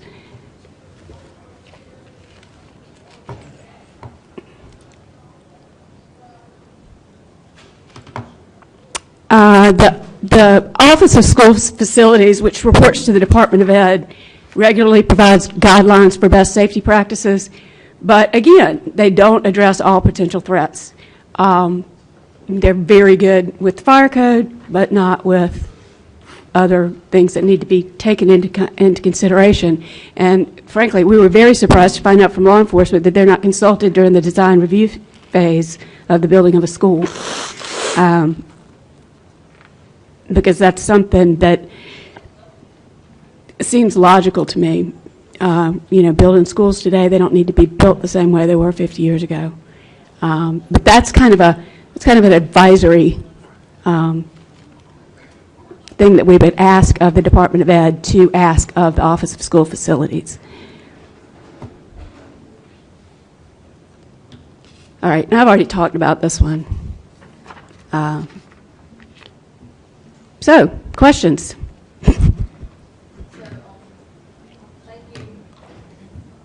Thank you, Ms. Grayson. I think it may be easiest, in case we have an expanded conversation, to maybe just go back and we could start like 1, 2, 3, 4 now that you've kind of run through them. Sure. So I think what I'm going to do is we'll be a little looser than what we normally are, but on number 1, in terms of providing funding for school resource officers, is there anyone that has any questions or comments specifically on this recommendation? Dr. O'Connor? I just want to say that I like the fact that we're asking for the additional roles to be part of this so that more people could meet that function. And I like the idea of having the money allocated so that schools may request rather than shall request. But I want to be sure that we would not be perceived as a board as taking a position on the governor's plan. And I don't think it does that, but what it says is this is the governor's plan. Given that, we would like to see these flexibilities within it, which I like. But I would not want it to be perceived that Greenville County is taking a position that the governor's plan is the best plan for how to spend in 1 year $60 million and then an undetermined price tag following, because I think we would have to have a much different conversation if that's what this board was expecting to vote on. So anybody want to say if I'm interpreting it accurately, who's worked on that? Yeah, well, Joy, do you have any feedback on that? or Derek is the... Yeah, well, I understand that, go ahead.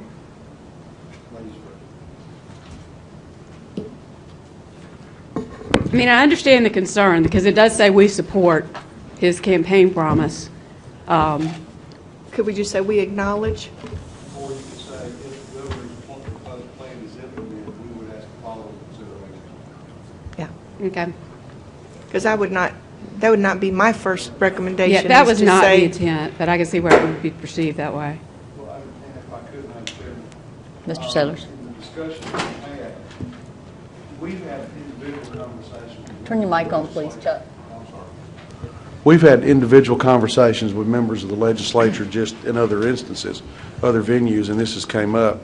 And at least 3 members of our delegation that I've talked to see this as a non-starter. It was a campaign pledge that he utilized to try to get to a soft spot. Everybody agrees with that. But they don't have the $60 million to pay for it on a recurring basis, and it'll decimate law enforcement. There's not enough. I mean, the Greenville County Sheriff's Office is essentially one platoon down right now. So they can't fill the spots in the vacancies they have. And then we're going to take another 1,000 law enforcement agents off the streets to be SROs. And we don't know where the money's coming from. Exactly. So I think placing it in the position of if the governor's recommendation is funded and approved, we would ask the following considerations, puts it squarely in their lap, or something like that. Because what it says is, okay, boys and girls in Columbia, if you fund this, great. Here's something you should think about.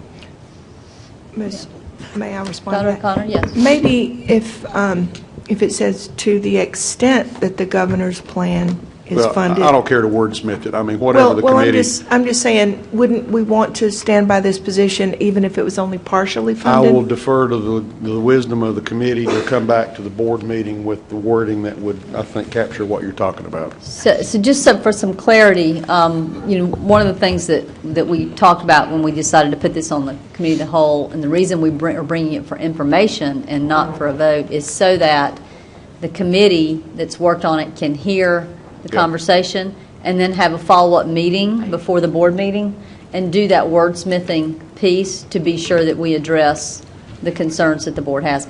And at that board meeting, if there's still an issue or a concern with how the resolution or the recommendations read, then we could parse that out. But I think, Dr. O'Connor, I think I've clearly heard what your intention is. I think Mr. Lewis and the other members of the committee have. So I think that's, and I'm sure you're welcome to, every board member will know when the meeting is.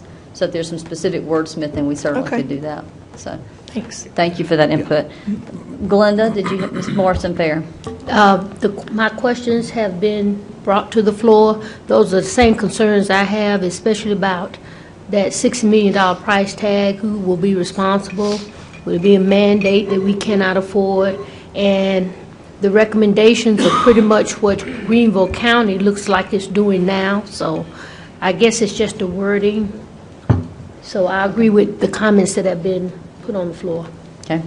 Mr. Sailors, did you have any No, I'm fine. additional- I just wanted to fill that in as background. Yeah. Mr. Chamley? I was curious. I assume that $60 million applies to Greenville. It's not a statewide $60 million. It's statewide. But it's Statewide. so our share of that would be much less. It wouldn't be a whole lot. So we would be supplementing 60 that, I would million. imagine. It was generally anything in Greenville is 10% of 10% of whatever whatever it is. And I guess, at the end of the day, few things are quite as important as the safety of these kids. And we already have a fair number of SROs in place now, from what I understand. Is there a way to wordsmith that such that we don't lead with our chin by saying, hey, give us half of what we need, but at the same time saying that we do need the SROs in every school? I assume that's the case. I assume we want the SROs in every school or for every school, so that we can take what we get to a certain extent, presumably it's something better than nothing, and at the same time, if we have to, that might be something we have to budget. Or spread them out in a different manner. I'm just not sure. Yeah. So, Ms. Grayson or Mr. Lewis, you want to? Mr. Lewis? I would just add, so I think we can work on the wording to do what you're, one thing that we were very careful about here, and you'll see it in some of the others, is we were hesitant to propose the creation of a new program or a new initiative because we often oppose the General Assembly when they create new pockets of money and say this has to be used for this in the school district. And so our recommendation was actually that the money would go into a pot at State Department of Ed that school districts could request as they need it, which one would not have the mandate that every school have an SRO. You could do what you choose to do. We heard from folks in Beaufort, for example, who said we have a huge collection of retired military here, whereas Oconee doesn't have that. And so they should be able to use retired military in Beaufort if they choose to, without forcing Oconee County to find retired military if they can't. The other reason that we recommended that the funds go to the State Department of Ed in a pool that we could request money out of is that we wouldn't be impacted in the same way that we are on the base student cost. So currently, about a quarter of every dollar that gets allocated from the General Assembly for a program, we have to come up with local funds because we don't get the full dollar in Greenville. So our hope was that by putting it at the State Department of Ed, we could request what we need, to your point, not what we don't need, and we would get what we requested, not 75% of that. Is that correct, Ms. Grayson? Yes. Yeah. Thank you. That's all I have. Okay. All right. Ms. Leventis Wells? Well, Mr. Lewis said it exactly the way I was hoping it was going to turn out. I would also state that $60 million, that might be a starter, but that's not a recurrence. And I think we have to make sure that this is sustainable and not on our dime, because once you start putting this kind of money in, it's going to take a millage increase to keep this thing going. And I think we need to really look at the big picture and not just be consumed that the $60 million, this is something that the governor pledged, as a campaign pledge. I think the committee has done a great job in looking at the objectives and the possibilities, the flexibilities, and things that are implemented now and that are looking to be implemented in the future here in the district, and at a minimal cost. And because we know that we're going to be splitting this with a lot of schools throughout the state. And everybody's going to be buying. It's just like when Washington, the COPS office, said, we're going to put a police officer in every department, and we're going to give you the funds. The thing is, they did not fund it properly, and then those departments had to pick up that cost yearly. So thank you, committee, for looking at all of this. Okay. That's it. All right. Is there anyone else who has any comments or questions on this item? Okay. I'm going to give one little piece of input, which is to say, I don't know if Dr. O'Connor and I have not talked about specific stances or anything, but I do not concur with the governor's plan. I did not concur with it. So I also want us to be careful that when we talk about providing funding for school resource officers, that perhaps could be wordsmithed in a way to acknowledge that we believe the roving patrols that we are using are a very effective way, particularly in elementary schools, to provide safety and security for our students. And I wouldn't want some program to then force us to put SROs in every school if that is not what this board decided collectively to do. So I would just request in the language, as you review this again, is just make sure the language doesn't seem to indicate that we want SROs in every one of our schools. Well, that's a good point. And honestly, we were very careful not to limit it to school resource officers in the text. We just can change the heading because what we're looking at is commissioned security personnel. So we can make that change. That's that'd be great. Okay. Ms. Leventis Wells. I think you have to be very careful the way you do this, because there are some agencies in this state that are going to have to have SROs and not the roving patrol. It's not going to work. What works for Greenville does not work for other districts in the state. So to take SROs out of the picture is something that I would disagree with. I'll just put it that way. Thank you. Okay, thank you, Ms. Ms. Wells. Do we want to move to this, anything else here? Dr. O'Connor? I'll just ask a clarifying question. I think that it's right to say we're not taking a position in this recommendation on the governor's recommendation, correct? That would be my hope as well. So as long as we are not going to do that, then we don't need to resolve here whether we support his recommendation or not. What we're saying is we don't want to appear to have taken that position in the language when this goes forward. That's Does that correct. sound fair? That's correct. Okay. All right, item. Oh, yeah, hold on. Mr. Lewis. Yeah, so I would think that probably what you should be reading in here, and we'll work on the language, is that we are acknowledging that the governor made a recommendation, and we were providing context for how we would handle his recommendation should it become something that the General Assembly was taking up. I don't think that if there is an intent here. There's no discussion. We can work on it at all. We can work on the language. It was mainly just to say, we did not want to just ignore the fact that someone who was elected governor did campaign on this Right. promise, and Right. it would be kind of missing from our policy recommendations not to acknowledge it. Right. And even if he came back with 30 million, Right. we would still have this recommendation, I think so. right? But Okay. we can work on that. Yeah, okay, great, thank you. Moving on to item, Mr. Chandler. I'm sorry, because I'm not sure, I had understood or thought that the SROs were something that we really needed, but it doesn't sound like that is No. something that's important Not in in every school. Not, So I'm not our, really we sure. disagree. Yeah, I'm not really currently sure. have the SROs in our middle schools Right. and our high schools, and the administration's approach to school safety for our elementary schools has been to have zone patrols. So that is currently how we Okay, well, that's- operate safety and security from a security officer standpoint in Greenville County. So do we currently have SROs in every high school and middle school? Yes, So we do. that's sort of a moot issue for us then, isn't it? The funding piece would be the part that wouldn't be a moot issue. That's Yes, why I Dr. think I like the idea of sending it to the State Department of Education, because then we might use it for other things, roving patrols or whatever else is out there, if we are able to get a grant. Is that right? Right. Okay, that makes sense, sorry. Yeah. Okay. So moving on to recommendation 2. Ms. Grayson, can we flip to the next? So, legislation lifting the $10,000 cap on retirement income. Is there any discussion? We've talked about this a lot on the teacher side as well. So is there any questions or discussion on this recommendation? Awesome. All right.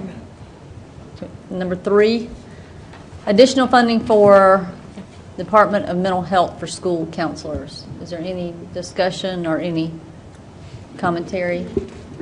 Dr. O'Connor? I especially like this recommendation and think it will be very helpful to try to draw some advocacy to bringing up these salaries. I had no idea that the salaries were lower for these mental health employees outside of our district. That seems really odd to me, but I'm not really sure how the specific way that we would advocate for that based on the way that it is written. But I think that what you're saying is bridge that 14% gap in their funding through the state, wherever they are, if they're employed by the state. Is that fair to say? Starting salary is a separate issue, isn't it? And making it available, making more mental health providers available to schools is the second part of it. So 1 is to bring up their pay, but 2 is to add the numbers of mental health professionals who are available on site for schools, right? Right. And I think that's just going to be really important, and I think Greenville is doing a great job with its collaborative partnerships and so on, and I think this will be a really great place to add our force of advocacy and attention to the problem. So thank you. Anyone else?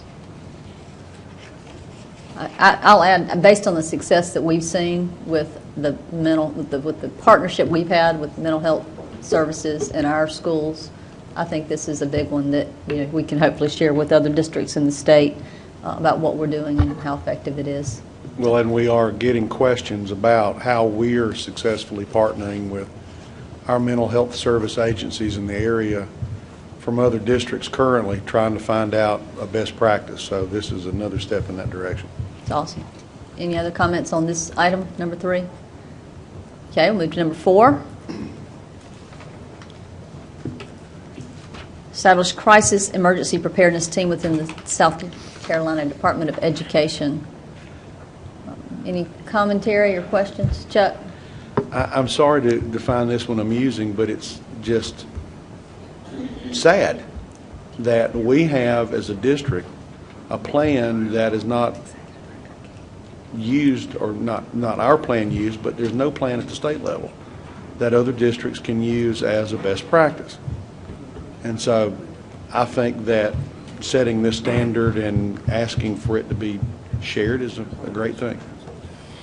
So, and I guess just to clarify, the idea here would be to set, when you say set minimum standards, is that implying that it would be kind of like the opposite of school facilities, and so we would be having them set standards that then they would hold every district accountable to? Because there's a difference in setting minimum standards and setting best practice that people could follow. I would recommend that you consider changing that to a best practice. You're correct. Instead of a minimum standard, because you don't want to replicate if this were successful and the State Department established an Office of Emergency Preparedness, the one thing you don't want in that newly formed office is a replication of OSF. OSF takes red tape to a new level, and you do not need that in this topic. Yeah, I would Am agree I with making that. sense? Mm-hmm. I would Okay. agree with that. So, any other comments on this recommendation? Just a question, really. If we are making a presentation at the School Boards Association conference on this topic, and I know there's a fine line between saying, state, here's how Greenville does it, but without seeming like we're self-promoting, I think it would be appropriate and appreciated to provide our plan for them if anybody wanted to see it, and also the mental health collaboration, so that we're not saying, state, you should do it Greenville's way, but to all of our colleagues, in case the state does not step in and mandate or provide this, we could say, in the meantime, we're happy to share our successes with anyone in the state who would like to pick them up. I had just asked the superintendent as you were talking, can we take the Green Book with us? And so, yeah, we'll see that there are copies there. We won't give them out. And if there's a district that would like to utilize it, that would be administration to administration asking for that, in my mind. But going back to the presentation that you talked about, that's the whole idea of that recommendation to do the workshop in February, was to show how a best practice in a successful area is working. And you're correct in the fact that it is a tightrope to walk, where we don't want to come in there and act like we're the one that knows it all. But there are a lot of districts in this state that are coming to us. A number of you on this dais, the superintendent, they're coming to Greenville and saying, we have an issue, how are you fixing it? So this is nothing, I mean, in our conversations about February, it's been related to, ladies and gentlemen, here is a best practice for you to consider. Tweak it however you wish to fit your corner of the world. But here's how, you've asked us how we do it, here's how we do it. We're also on that schedule, sort of, I guess, a complimentary presentation at the school boards group, a similar one to the one we did for the superintendent's group earlier this year, which was us, Spartanburg 5, Charleston, and one of the York districts. And basically, we came together and shared the structure that we all use. So that's, a small district, medium-sized, too large, and shared the structure with the other superintendents in the state of our safety and security plans. And so we got on the schedule for the School Boards Association to repeat that presentation in February. So we'll have those kind of like the Green Book and and some of the outline. And what's common to all of us, no matter our size, the ones of us that did that presentation, we follow the same basic structure and format. There's some individual differences, but it's a structure, and you can use it whether if you were in McCormick and have one school, you can use the same thing that we use for 100 schools. So it transfers easily. And by doing it with others, it doesn't lend that air of, well, here you have to do it. Well, we can't do it because y'all are bigger. Well, no, any size you can do this. That's great. And I think the beauty of kind of talking about best practices and handling it in that way, you know, in the environmental world with EPA, a lot of the permits and regulatory language around that, with the flexibility it has offered in the past, has been that they use this term to the maximum extent practicable. And what that allows you is that out to consider your community, your issues, to be sure that you're not, you know, unintentionally putting some onerous conditions on a local government, a local community that they can't meet. Right. So I like the whole collaborative nature of talking about best practices, and, you know, I hope if they do those, it would be kind of the similar sort of to the maximum extent practicable. So, any other comments on 4? Okay, move on to number 5. Help resolve the conflicts between fire codes and school safety policies. Any questions or concerns or? Well, a lot of it just comes back to, this particular piece here would be a long conversation between the governing bodies of school facilities and fire marshals. And it comes back to, like, as Dr. Royster said earlier, barricading a door on fire code is illegal. But when there's an active shooter, you barricade the door. And so things like that, this one right here is just very simple and is going to require a pretty extensive conversation. Yeah. Okay. Right. Any comments? Okay. Mr. Lewis.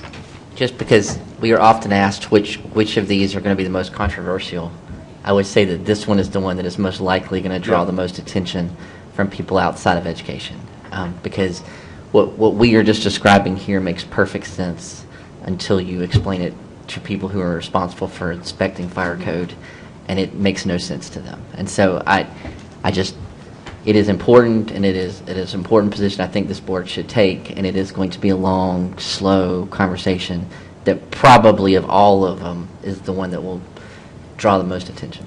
Interesting. I wouldn't have thought In the profession, yeah. In the industry, yeah. The chiefs will probably have some anxiety over it. Yeah. All right. Any other comments on this one? Okay. So number 6, update school facility safety guidelines to include law enforcement recommendations on protecting against active shooters. Any comments, Dr. O'Connor? Yes, on that one, and I spoke to Ms. Grayson about it briefly. I would just like to ask the committee to add on the last paragraph, it says OSF should require school districts to include local law enforcement safety officials in architectural design review. I would like to add OSF should require school districts to include local law enforcement safety officials and local mental health professionals in the architectural design review process, just because they've done such a great job elevating the importance of both law enforcement and mental health throughout these recommendations, and I think that we should do the same here. And even when, it could even say educators, law enforcement officials, and mental health officials. I don't, Mr. Saylors probably will know if educators are involved in those conversations typically. There are representatives from public education agencies. So they're already included. That are involved on the advisory board for OSF, as well as design firms and delivery companies. Okay. So since educators are already a key part, then my requested change would be just to also add and local mental health professionals, because there's an inherent conversation relating, for example, to the importance of bright, open spaces to collaborate and feel connected versus the safety of those open spaces. So I think that if we are shown to recognize the importance of both, just really promoting that all stakeholders are involved in the conversation rather than overemphasizing the law enforcement side, I would be more comfortable with this recommendation. Mr. Sailors, did you have something? My only concern related to that is that if we include mental health professionals, then why don't we include guidance counselors and That'd be fine. wait a minute, and coaches and athletic departments? And the problem there is the more fingerprints you get on the glass, the tougher it is going to get it cleaned. Well, It's the sauce is going to get too thick, and we're not going to be able to get, it's going to bog down in its own conversation. Well, and that's the bureaucracy of this system. And I think I understand where you're coming from. I don't have a problem with the mindset or the direction that you want to suggest this in. But I think mandating that into that, or even strongly suggesting it, then you open Pandora's box for other stakeholders in the design of a box. And it's an overly complicated process already before we add law enforcement into it. okay. May I go back to it then? I think we've already said in a prior recommendation, we've talked about the input, or having them come up with more specific guidelines, correct? I understand that, but you're not talking about the Office of School Facilities.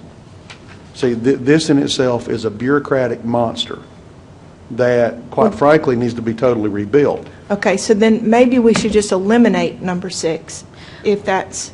No, because at some point in time, you've got to have that conversation. Well, hold on. So if we read the specific language in the document, which is what I'm going to go to, Mr. Lewis, you correct me if I'm wrong, recommendation 6, as you read it, the Office of School Facilities, which reports to the State Superintendent of Education, should provide revised school safety recommendations within school building guidelines pertaining to active shooters, with a particular attention given to windows, glass, line of sight issues, facility construction, fencing, and the use of modular buildings. So there's no specific in that recommendation language, that formal recommendation language, it doesn't specifically say that local law enforcement have to be involved.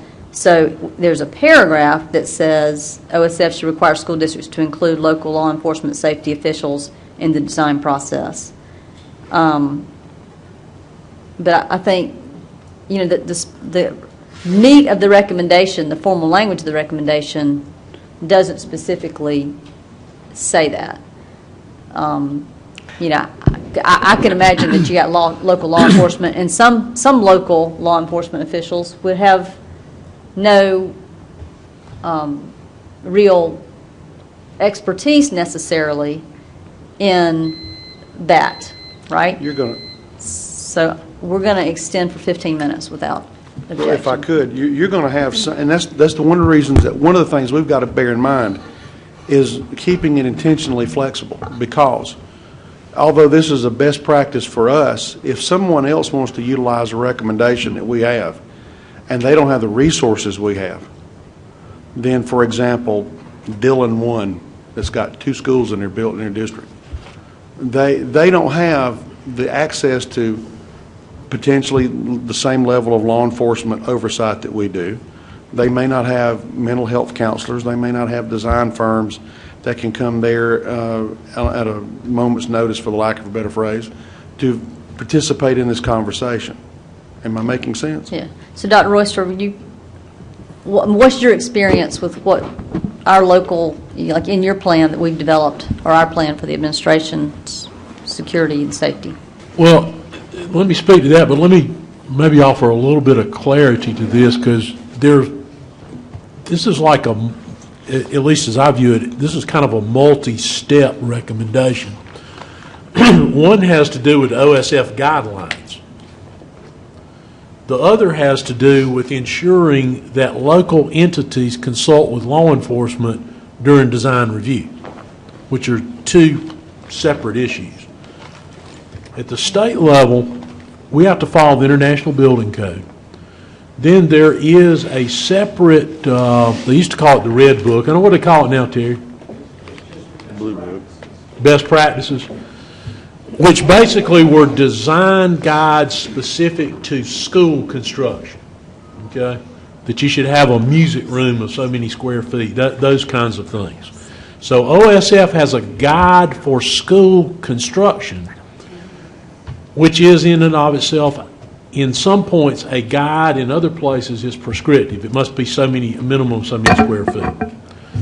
But the biggest thing they regulate in what they actually physically inspect for is life safety.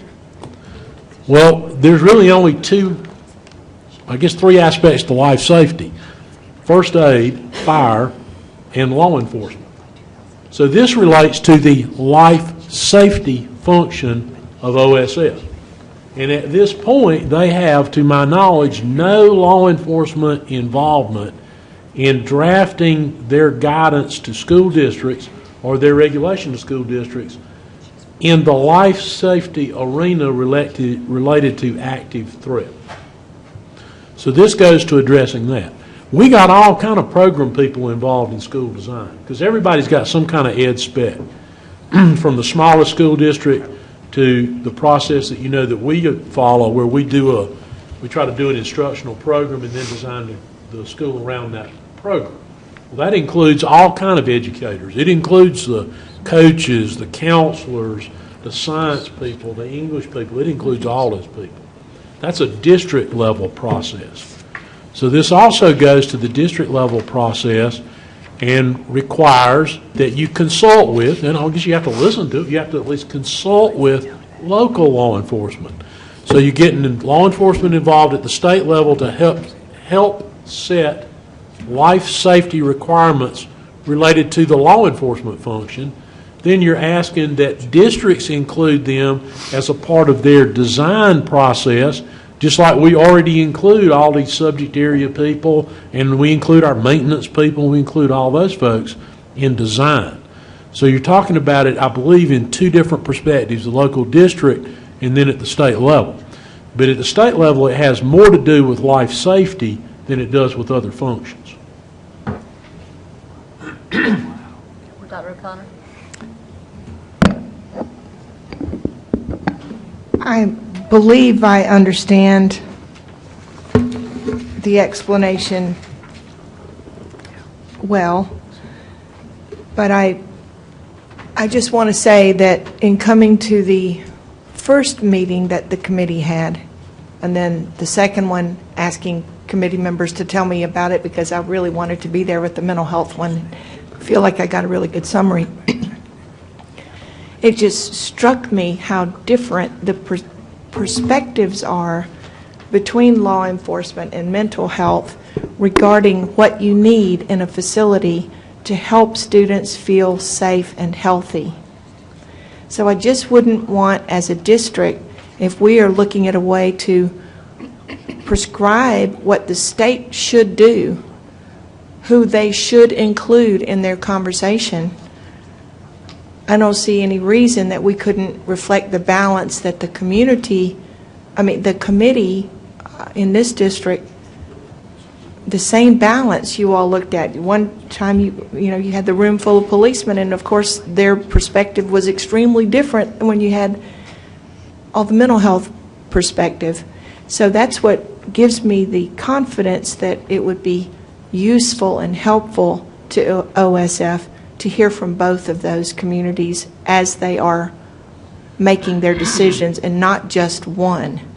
So I would be in favor of either not telling them who they should consult with, or if we believe that we want to be that prescriptive, at least reflect a balance in our thinking and understanding about the value of mental health, because we've done that in all the other recommendations. Thanks. Ms. Grayson?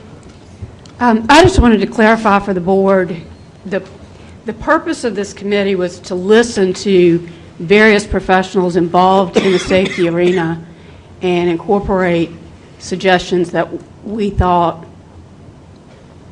would be beneficial if implemented throughout the state. And when we talked to law enforcement, they emphasized over and over that nobody ever asked them how to design a building.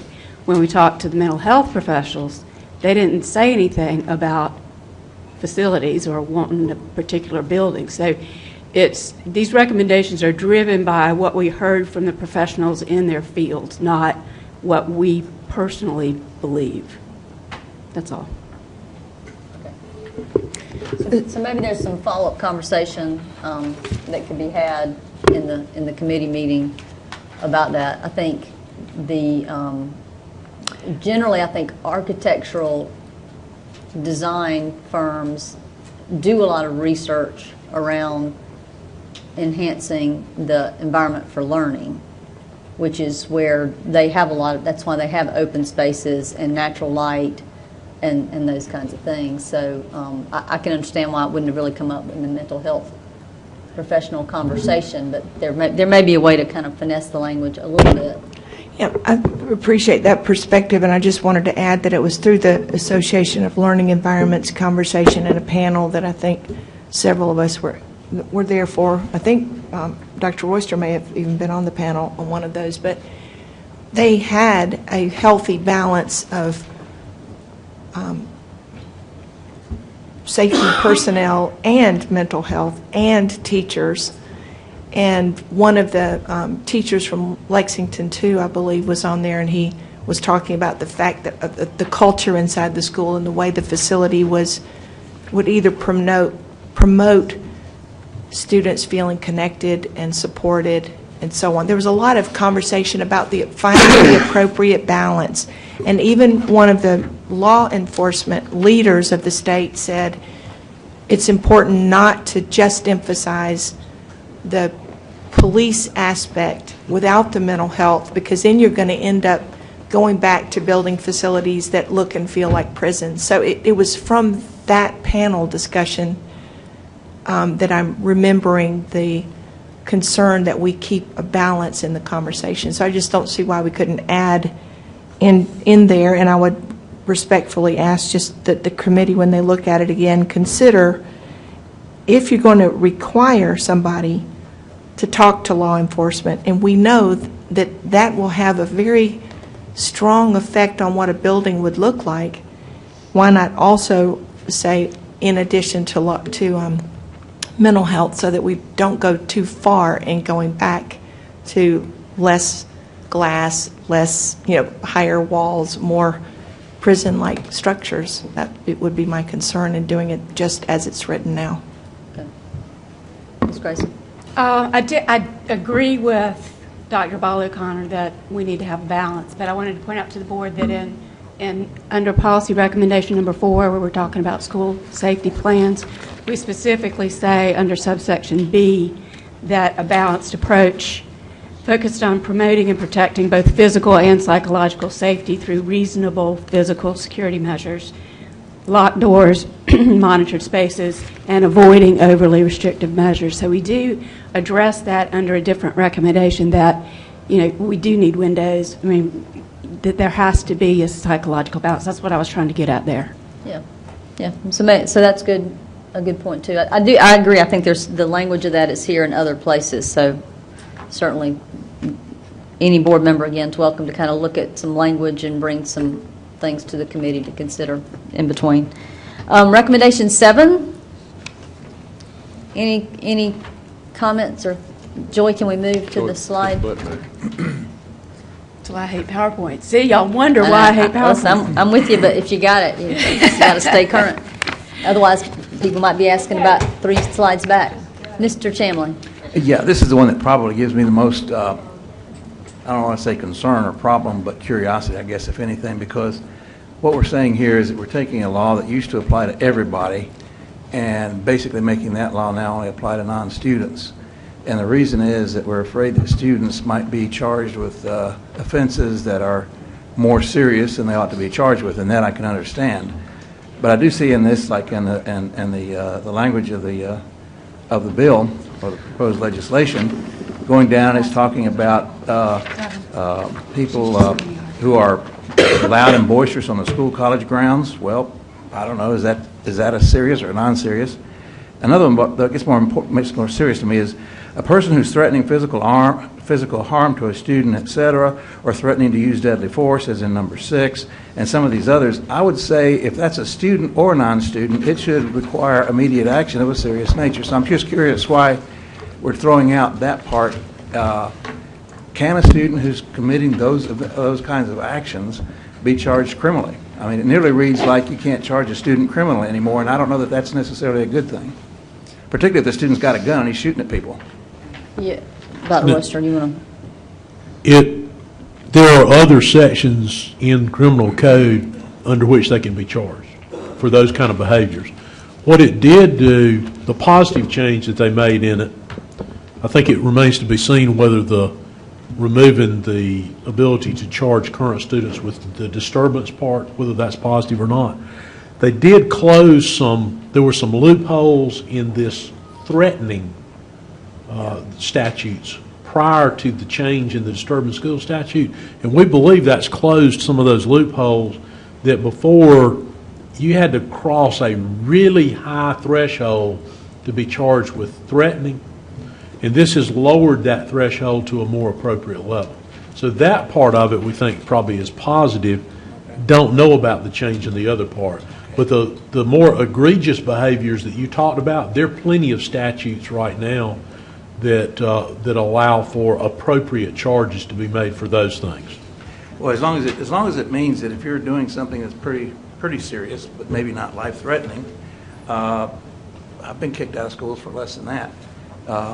Not that I'm bragging or anything, but fist fights in the cafeteria to me would say potentially, depending on the nature of the fist fight, as some of the ones that Pat mentioned earlier, a couple days ago. If it's a brawl, there probably needs to be a criminal charge in there. So I just would like to make sure that we are covering all those to the extent we need to. There are appropriate criminal charges for that. Assault and battery, and there are 3 different degrees of assault and battery. If it's multiple parties who physically attack an individual, actually in the state of South Carolina, that crime is referred to as lynching. And that's a particular statute that if a group physically attacks a single person. So there are a number of laws on the books to address those more serious things. Okay, well, I just hope that this doesn't, by virtue of being the last piece of legislation passed, doesn't erase some of those. I just want to make sure that the lesser included offenses can be charged as long as they're appropriate. And I don't know how to word that myself, but I would suggest that we take a look at it. I think, but what this gets to, and Derek and Joy can correct me if I'm wrong, but this is to assess the effect of the revision. So we had nothing to do with changing the law. That was done by the state. And so all we're saying here is, to your point, we should be looking at it and assessing what the effect was of making the change. Is it positive or if it's negative? Is that correct? Yeah. So I don't think we're not weighing in on the law and if it's right or if it's wrong or how it needs to be changed. All we're saying is we should pay attention to the effect of this revision and see how it's impacting safety in our schools. Yes, right. And I think it makes perfect sense, particularly since it's a little nebulous, that we do watch it for a year. I mean, if we're getting bunches and bunches of events that would normally qualify as something more serious, then we can look at it again. So I do think it makes sense to take a look at it and keep an eye on it and maybe follow the records. I'm sorry. Yep, great. Okay. All right, so that's it. Unless I see somebody frantically waving at me, that's the end of this item, the committee report. It will come to us. Mr. Lewis, do you know when you would have a committee meeting? Have you set that yet? The next advocacy committee meeting is scheduled for an hour before the executive committee meeting, which is 5 o'clock, January 5 o'clock. There you go. Okay, so 5 o'clock, January 2nd. All are invited and welcomed. Yeah, and if there's any additional feedback, it can be provided at that time.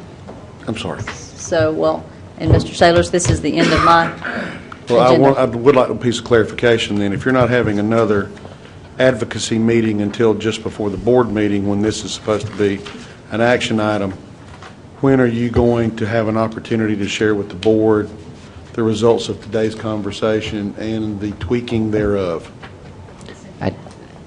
I think my understanding was that by having it as an agenda item on the board, we could meet at that time and approve a final draft and have it presented that evening. But then are you going to send us a draft of it before that night?